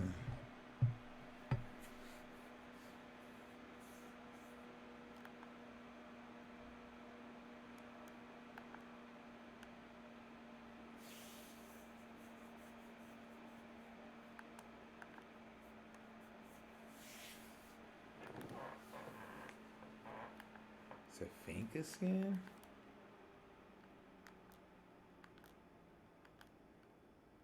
No way, this is a Finka skin.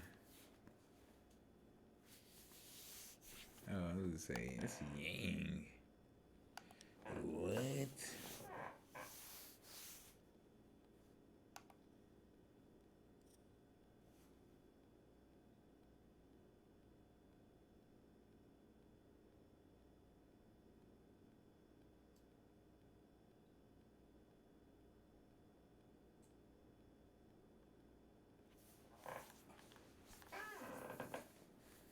Finka.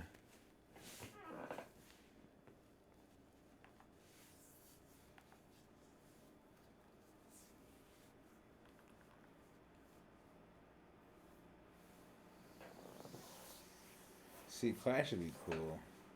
Clash kind of makes people mad when she first came out.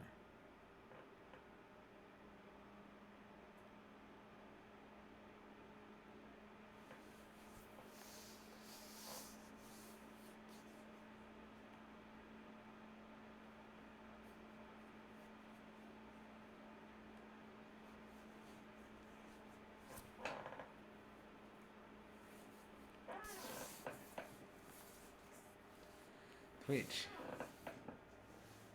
Rook. It's a pretty good one. I should have played Warden, but I don't. Twitch.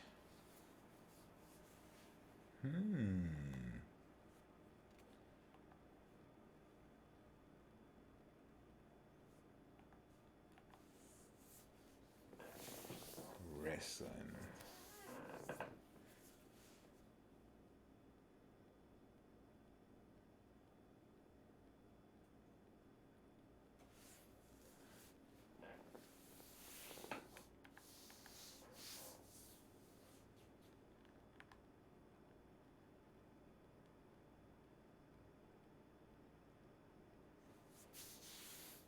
Lion.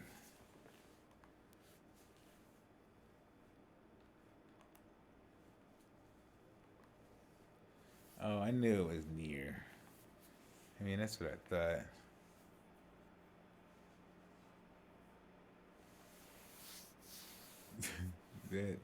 That's cool. Blackbeard. Hell yeah. Hell yeah. Those are some two quality skins right here. Let's see. We're going to get it.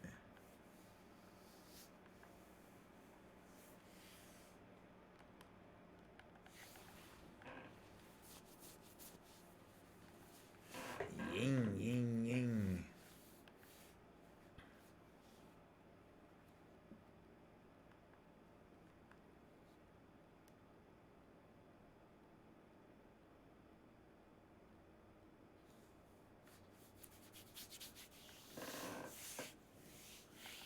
Jacuzzi.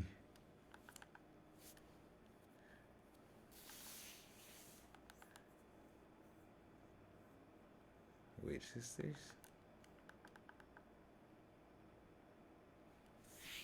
The Witch Sisters? Oh. That's cool.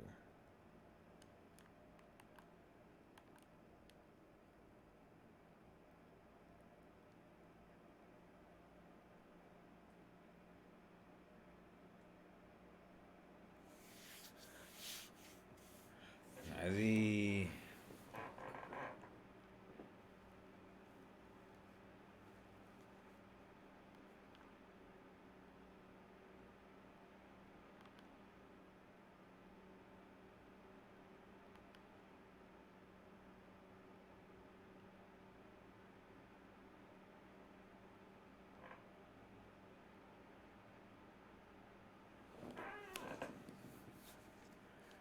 Canuck.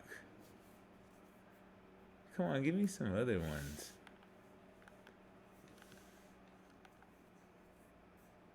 There we go. There we go. There we go.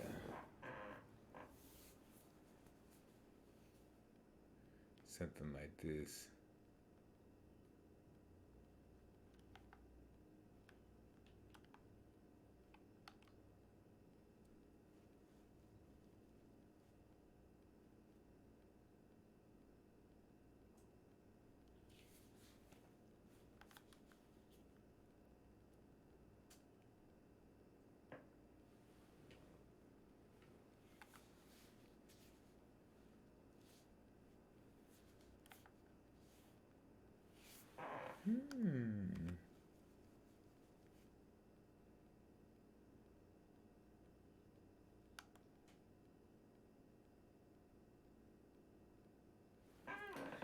Yeah.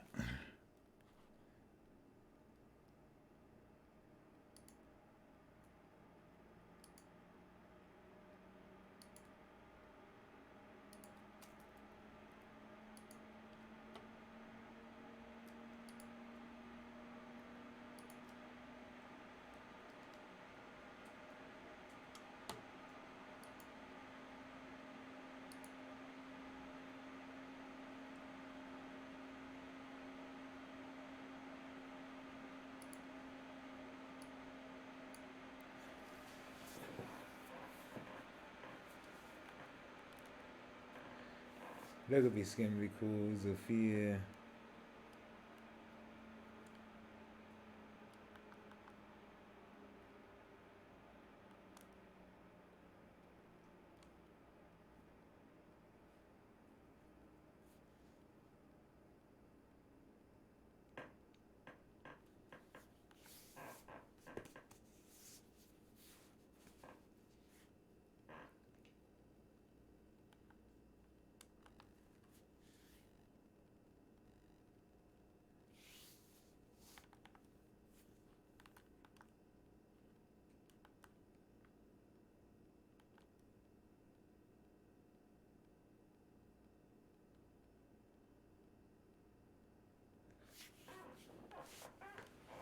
Castle Draft Thunder. That's cool. That's cool. Damn it.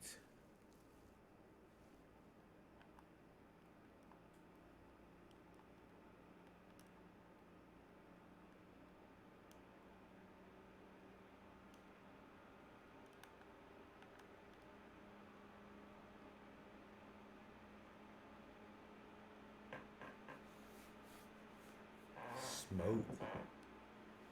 Yeah. Ooh.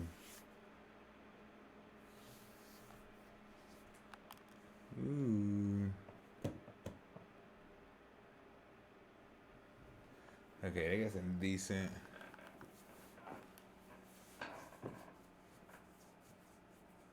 They got decent skins. And I am going to pick one.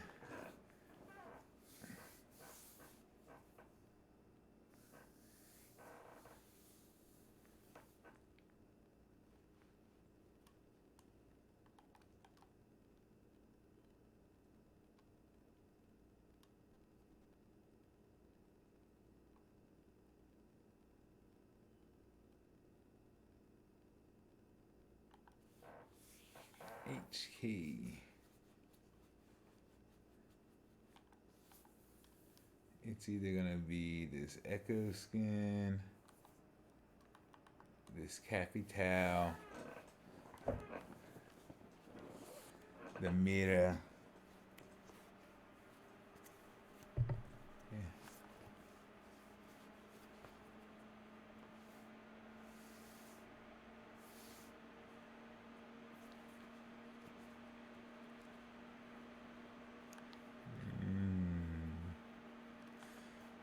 I'm not even into this castle.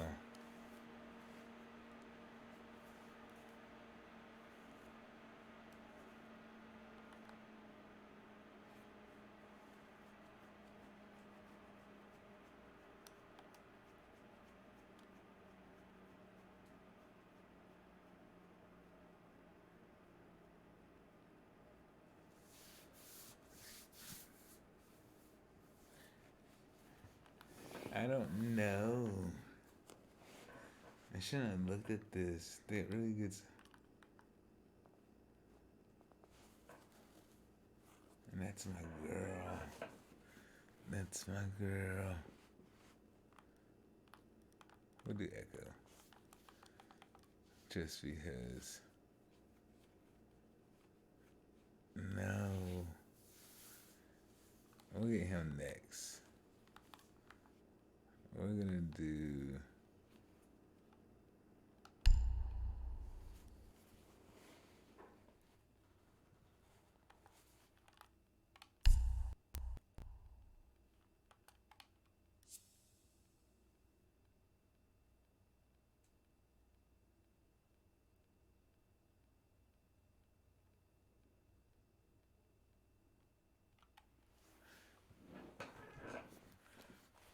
Let's see.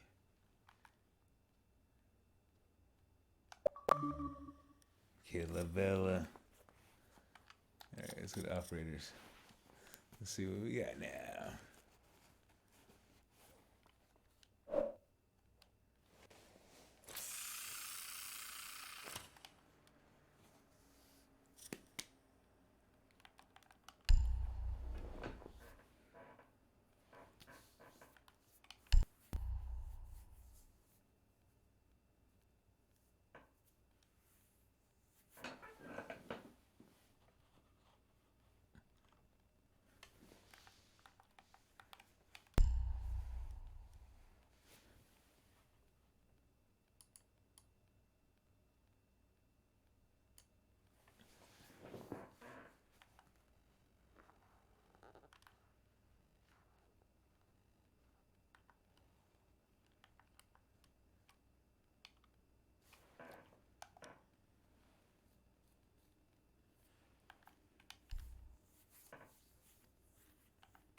Shake your groove thing, shake your groove thing, yeah, yeah.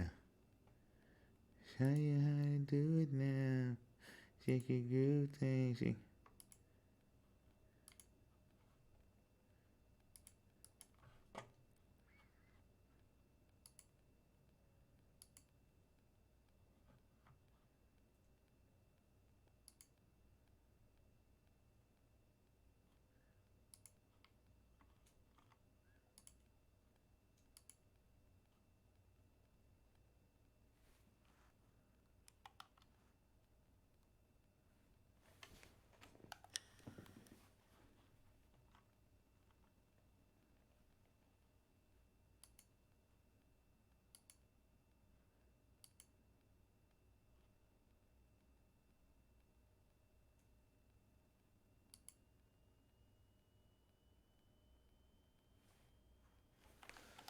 And these shoes alright.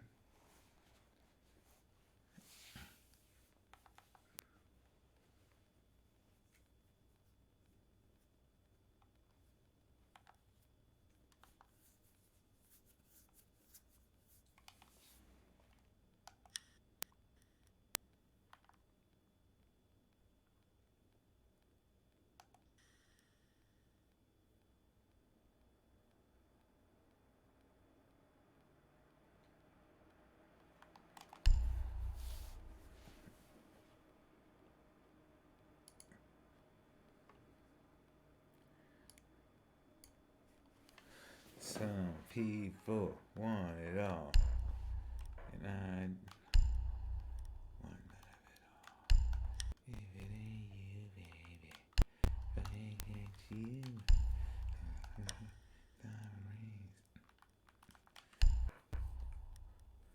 some just want everything, but everything means nothing. If I ain't got you. Keep the eggs. Should I keep the eggs? Or go with the pizza.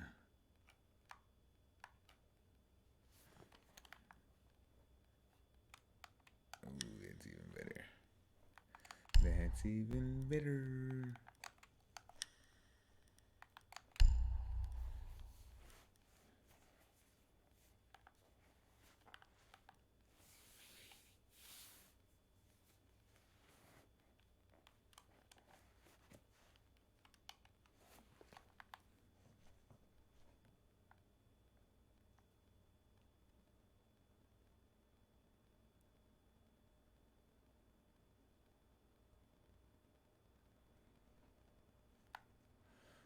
Looks good. Looks good, looks good. Ooh. Ooh, let's see what this sand do. The brown. Yeah, we get the brown. Oh, no gold money.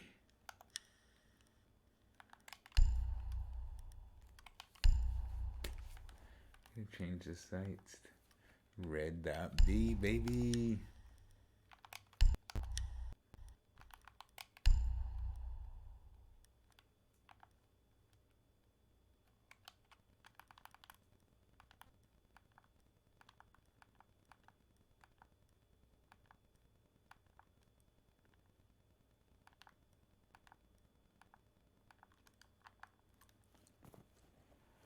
This one we go purple. That Master Chief one though that they have is really cool. Attachment sim.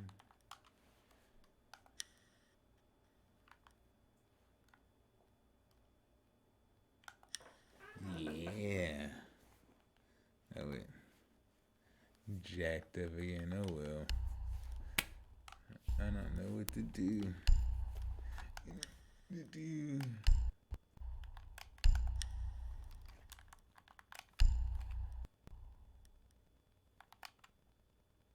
Wow.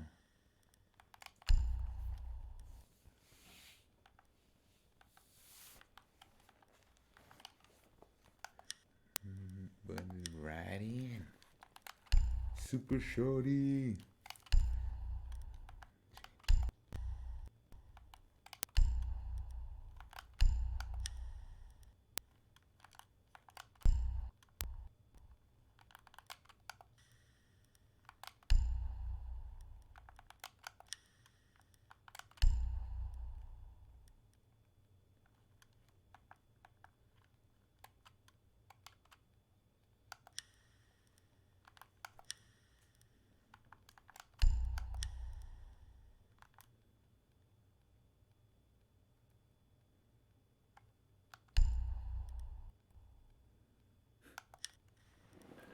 Somewhere in a bar downtown.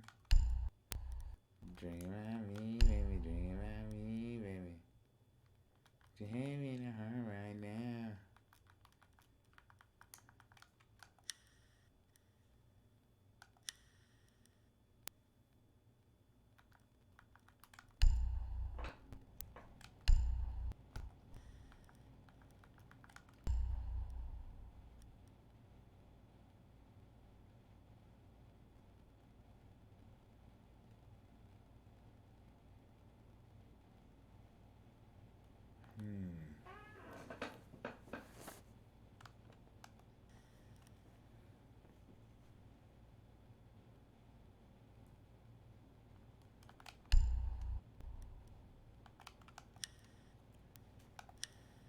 Let Shawty know, when I let Shawty know that I'm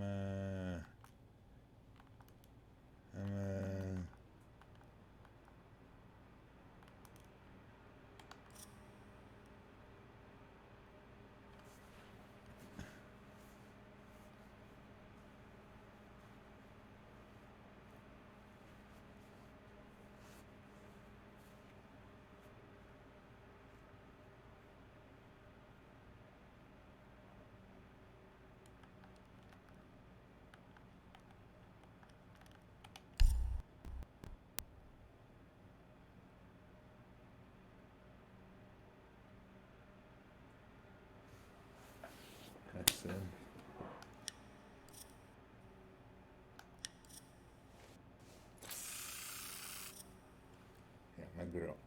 Yeah, my girl Ella.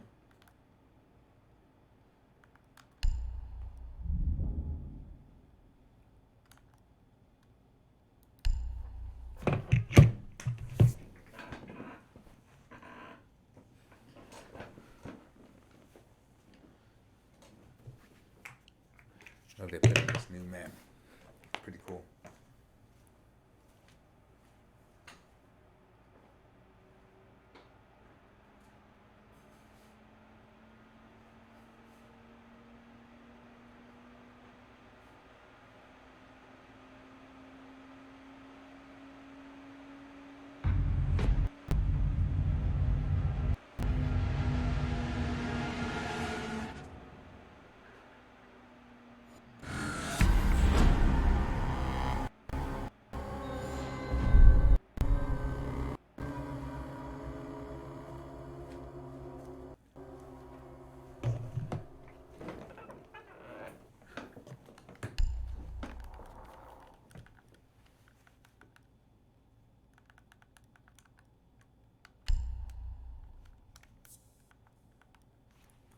Muted.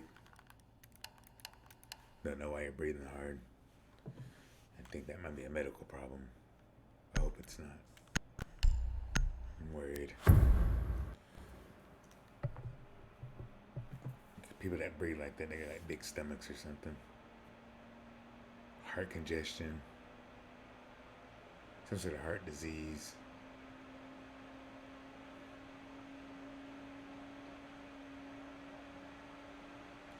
Like breathing hard just sitting there, that's bad.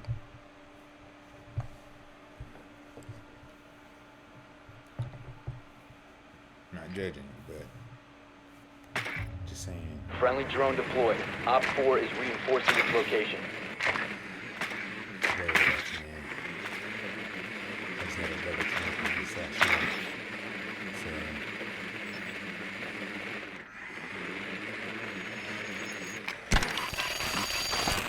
Insertion 10 seconds. 5 seconds.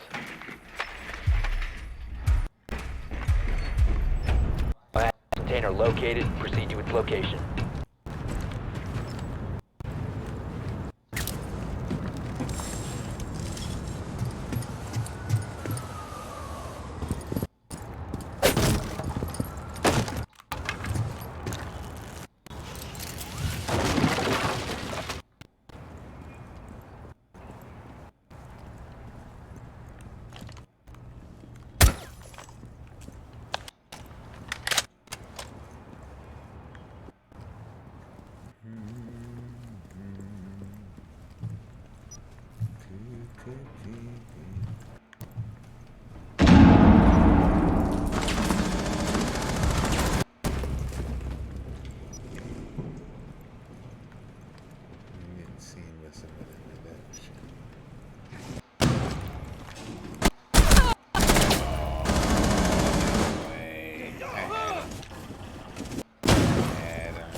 fast enough.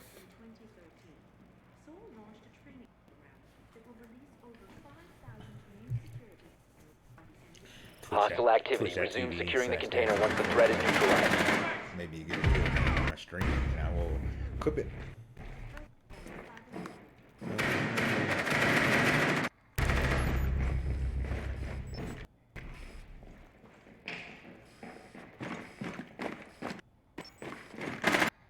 Securing the container.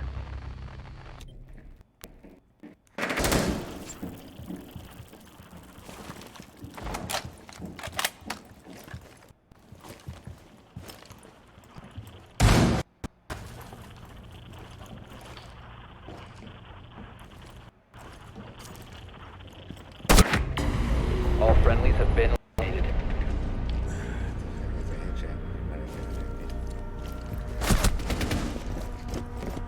Anything chest? I don't know. That was good. Good try. Good try. Good try. Good try. Good try.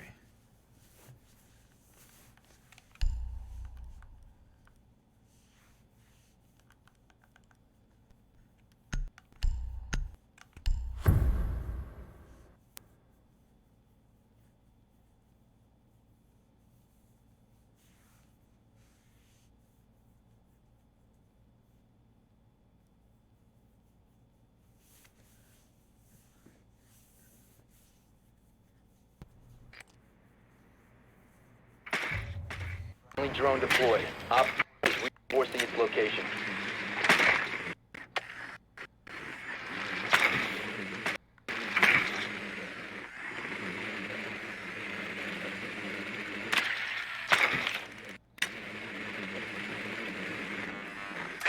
In 10 seconds.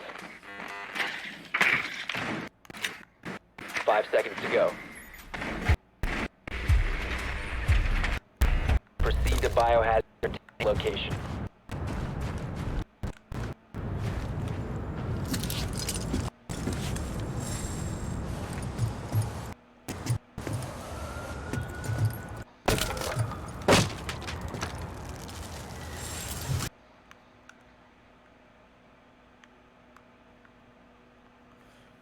We in this bitch. Oh no.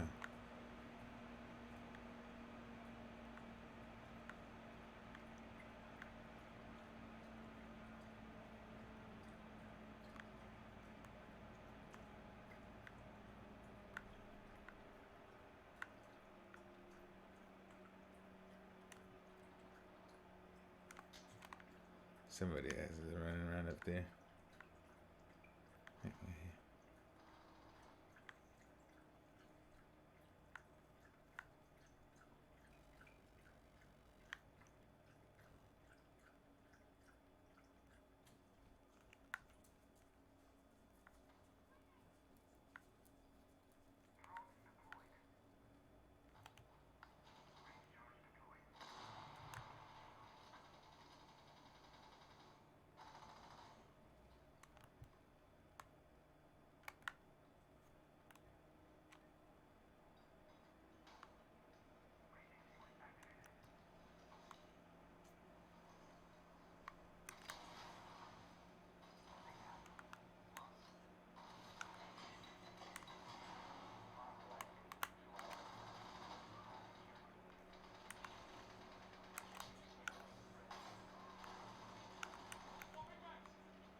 Behind us, behind my body, frost on my body.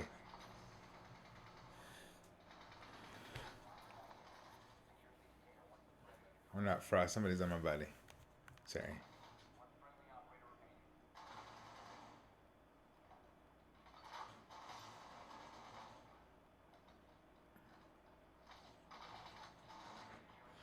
Good try.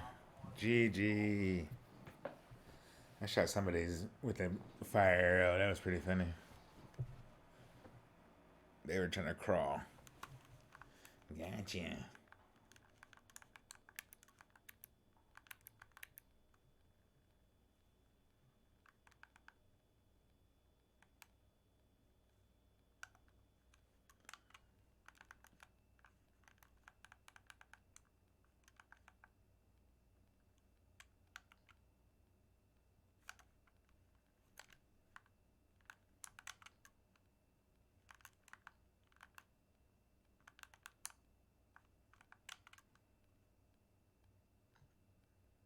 Thunderbird Casino.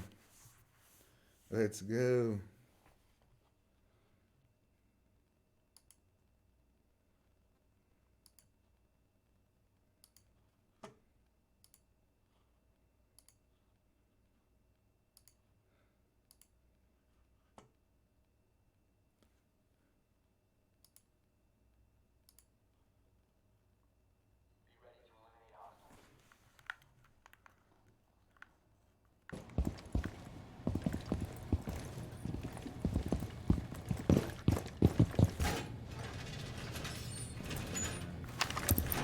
Secure the wall!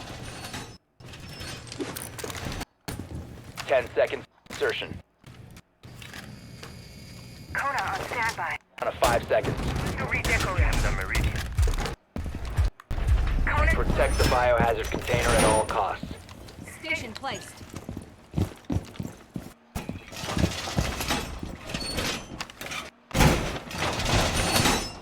Doorway secured. I've reinforced the wall! Position.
One friendly operator remaining.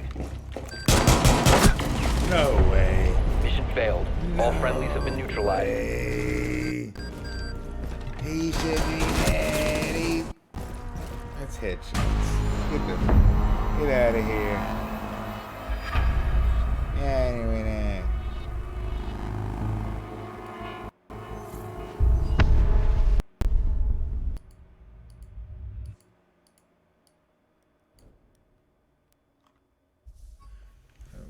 Let's see what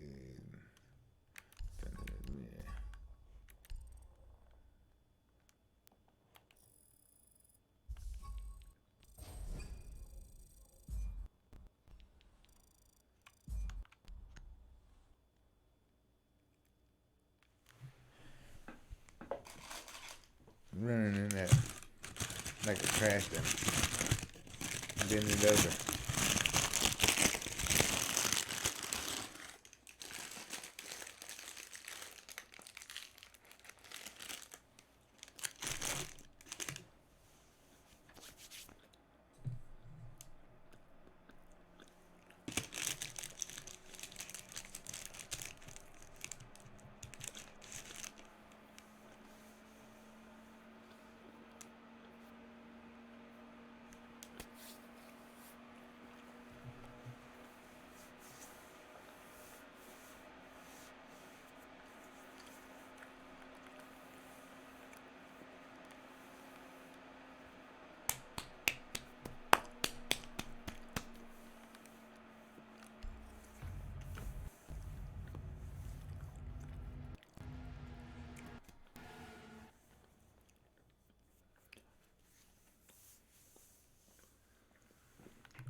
It's gonna be Sofia Vergara.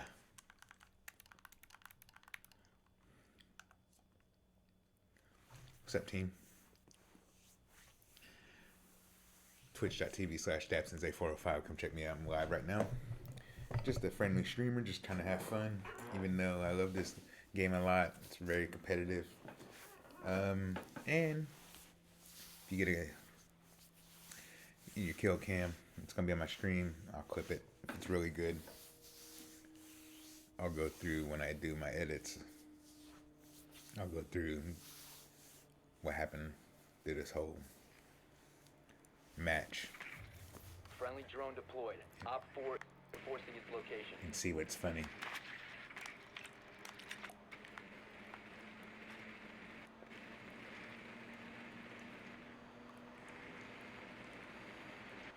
Reachable wall. 10 seconds. 5 seconds to insertion. Proceed to biohazard container location.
secret. Hostile spotted. Second floor. Target located. Down to one friendly.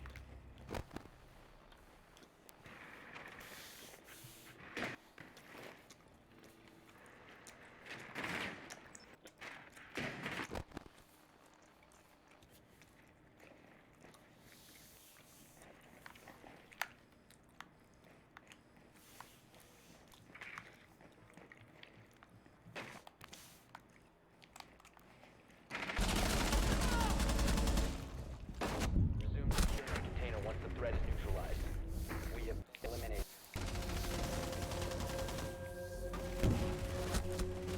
Man, I see everybody playing a zombie. Is she that good? Is she good? Is the zombie good?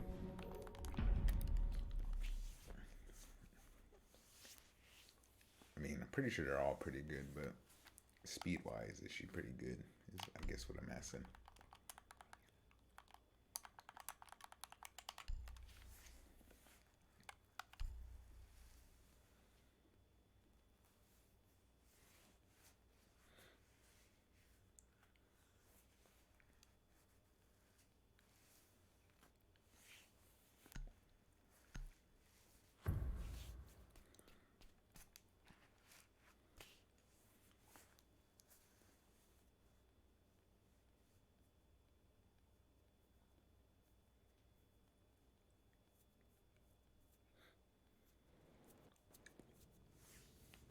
Be ready to eliminate hostiles.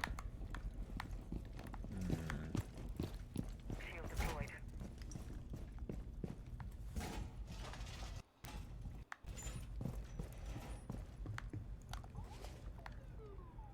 Evil eye deployed. 10 seconds to insertion. Down to 5 seconds. Op 4 has located the biohazard container.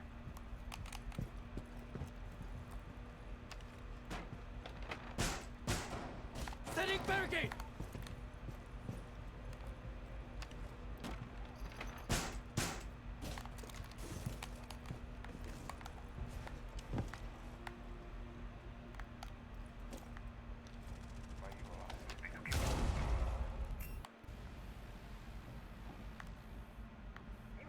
Are gonna regret. The Op 4 is securing the biohazard container. Intervene immediately. Stop the hostile from securing the biohazard container.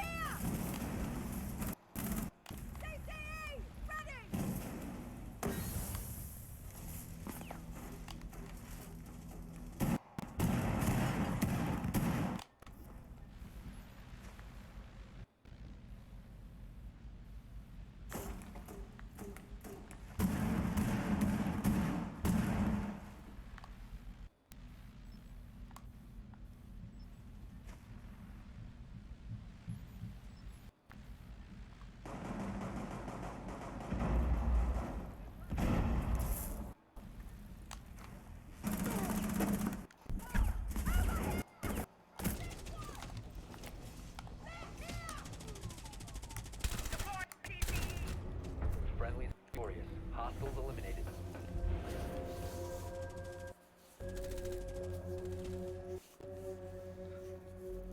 There we go. Good teamwork. Ooh, they didn't know I was over there. That's sick. That's sick. They didn't know I was over there. That's pretty sick. I'll take it, dude.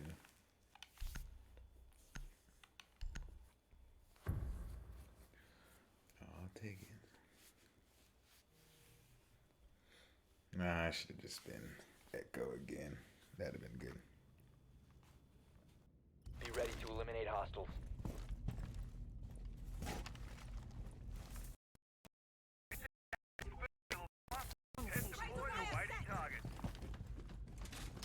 Set.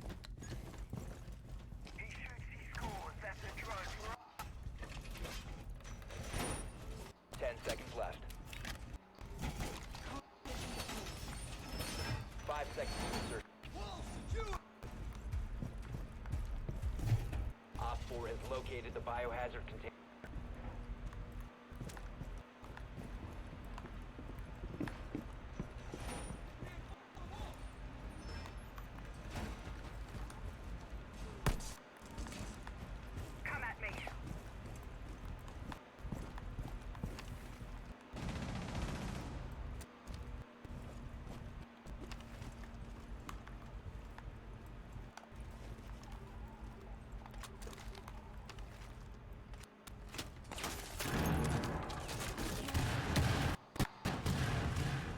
us, behind us, behind us. Targets in sight.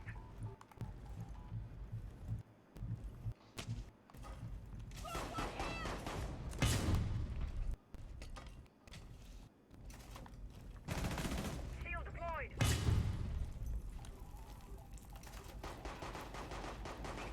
Shield deployed.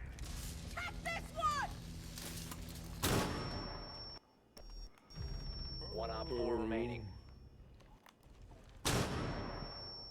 Down 15 seconds. Op 4 eliminated. Mission successful.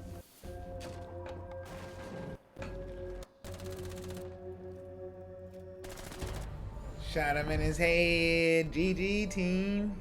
Good job, Dream Lord. I'm gonna commend you, man.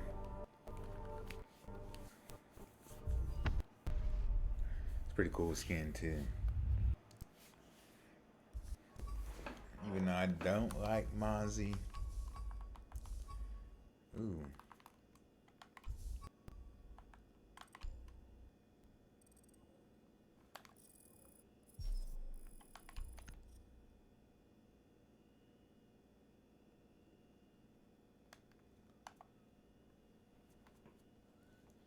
Running, running.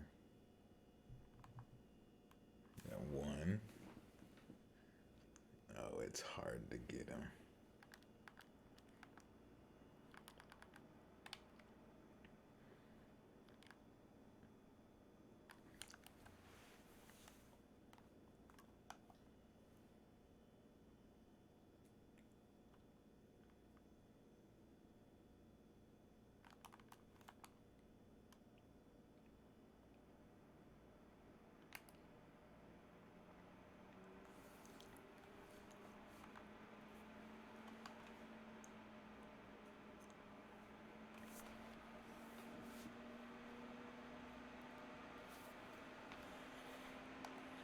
Whoa, some boosters.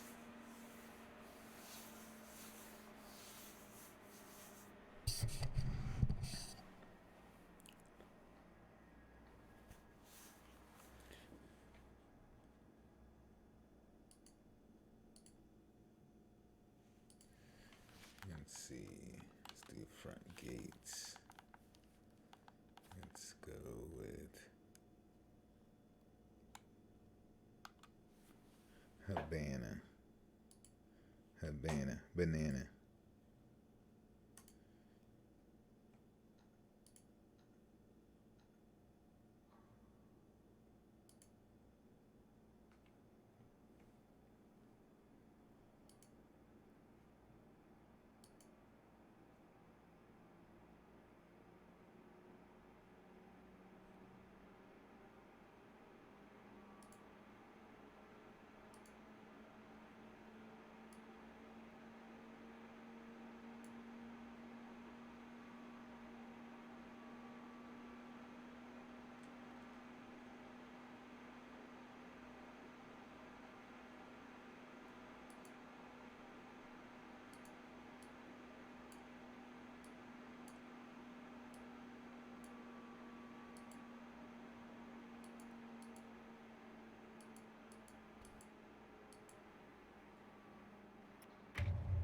Friendly drone deployed. Op 4 is reinforcing its location.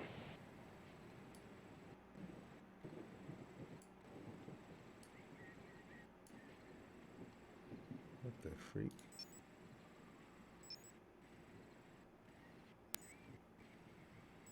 Oh, Insertion in 10 seconds. I know what happened here. Insertion in 5 seconds. Camera dead. Biohazard container located. Proceed to its location. Knew that happened.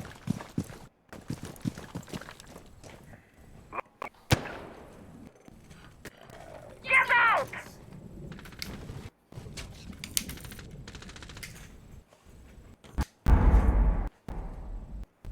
Get ready. Loading blast.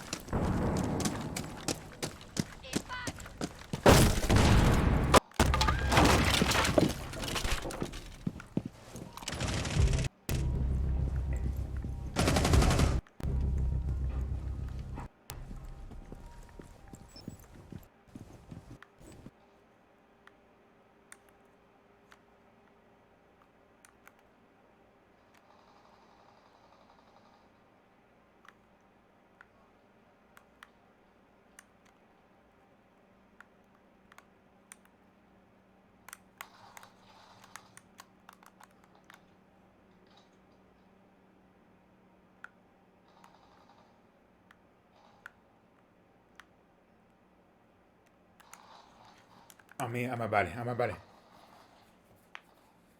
I fucking barely heard him at the last second.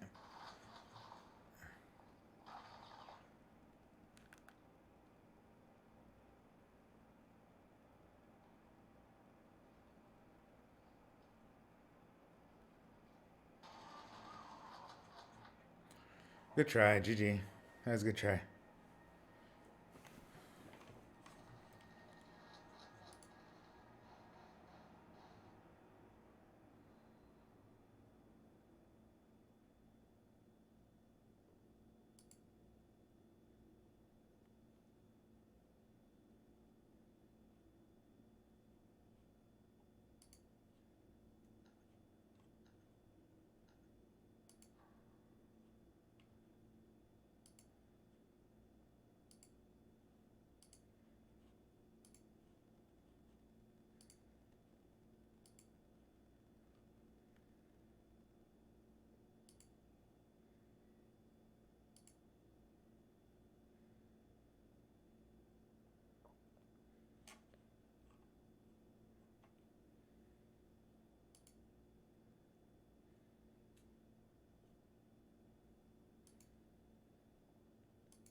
Friendly drone deployed. Op 4 is reinforcing its location.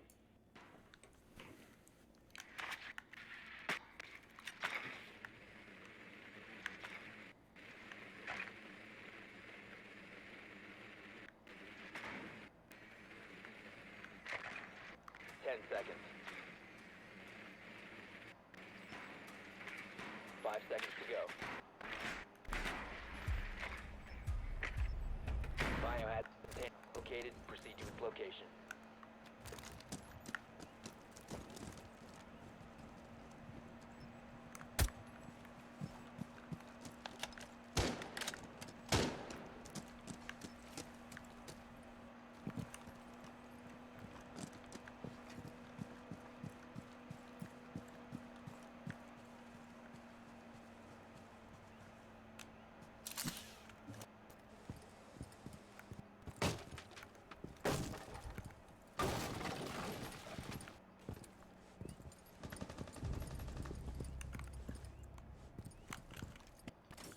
Cluster charge live.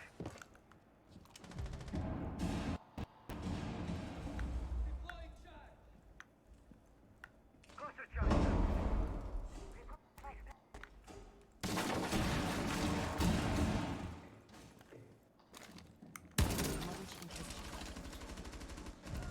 Stay back!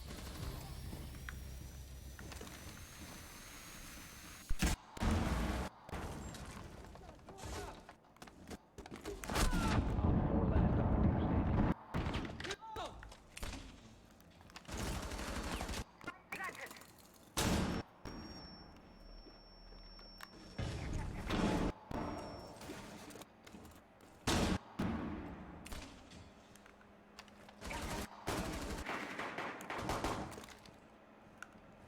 Swapping mags.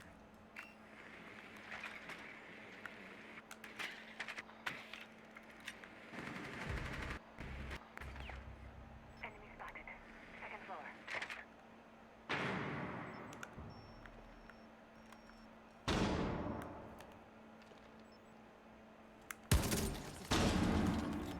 Going live!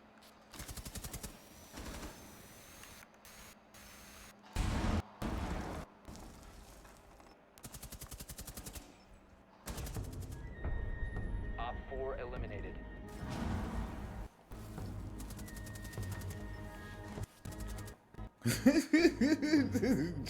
Shot his kneecaps up. Get his kneecaps. Oh, Capkin.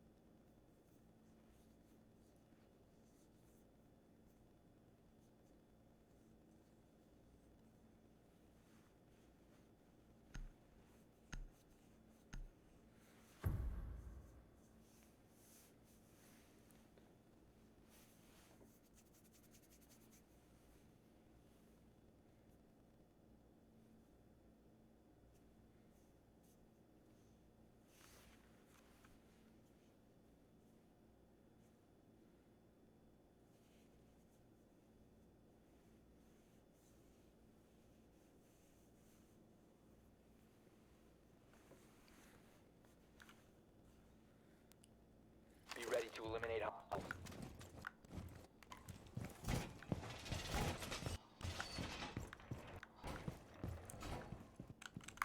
No.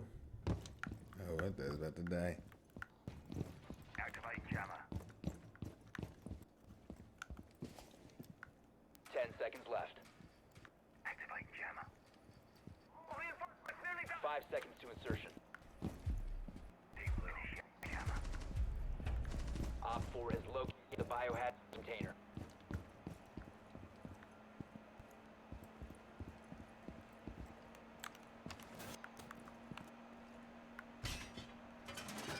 Shield set.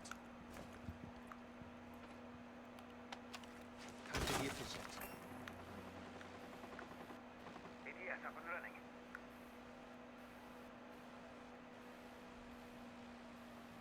Flames engaged.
Op 4, last stop standing.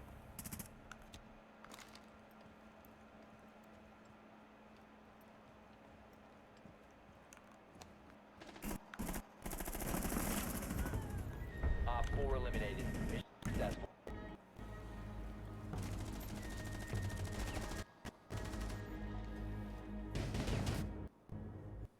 Let's go, Echo. Those freaking concussion blasts.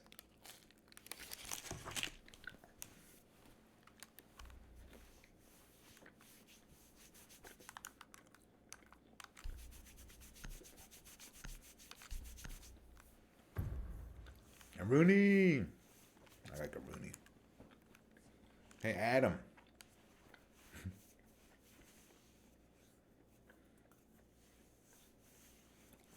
I'm playing Adam Sandler and Ronna Rhodes.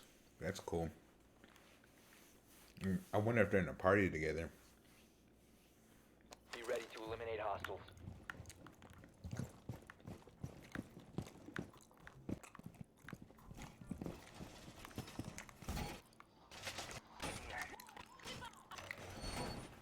New feed active. Deploying ADS. Down to 10 seconds. You can stop worrying about 5 seconds and counting. Get in place. Throwing the bait. Op 4 located the biohazard container. New camera feed up and running.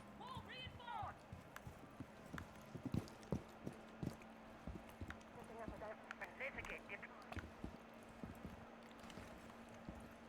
Activating camera. Throwing proximity. Surya gate deployed.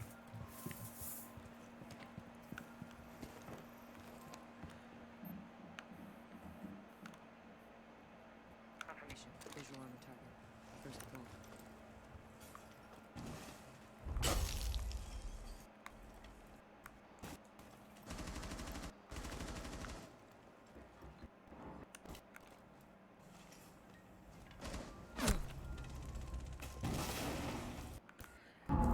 Jaeger, he's right here by my body. Where I shut this hole, he's in here.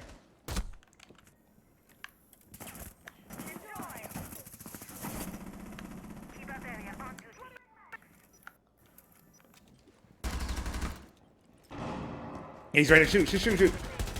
Nice, Jaeger. Nice. Yeah, you can shoot through walls, baby. Don't forget that.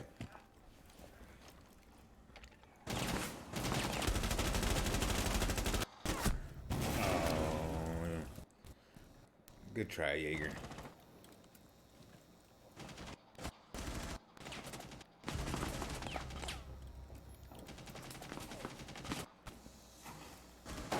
They got a Maverick on your. Shiba activated. Nice. Op 4, last operator standing. To your left, behind you somewhere.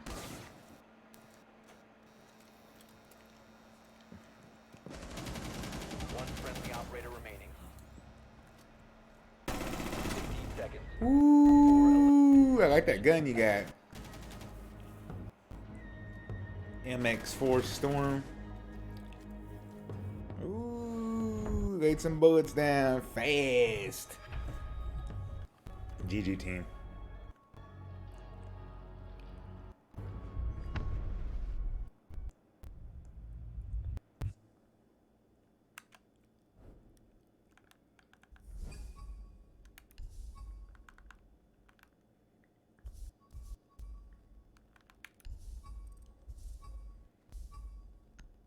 Good job, Jaeger.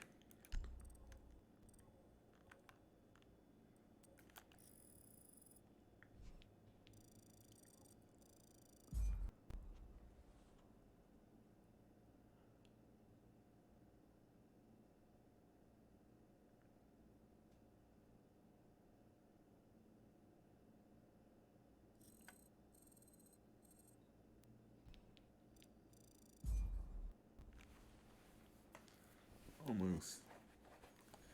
Let's get that pack. Yeah. Let's go. GG.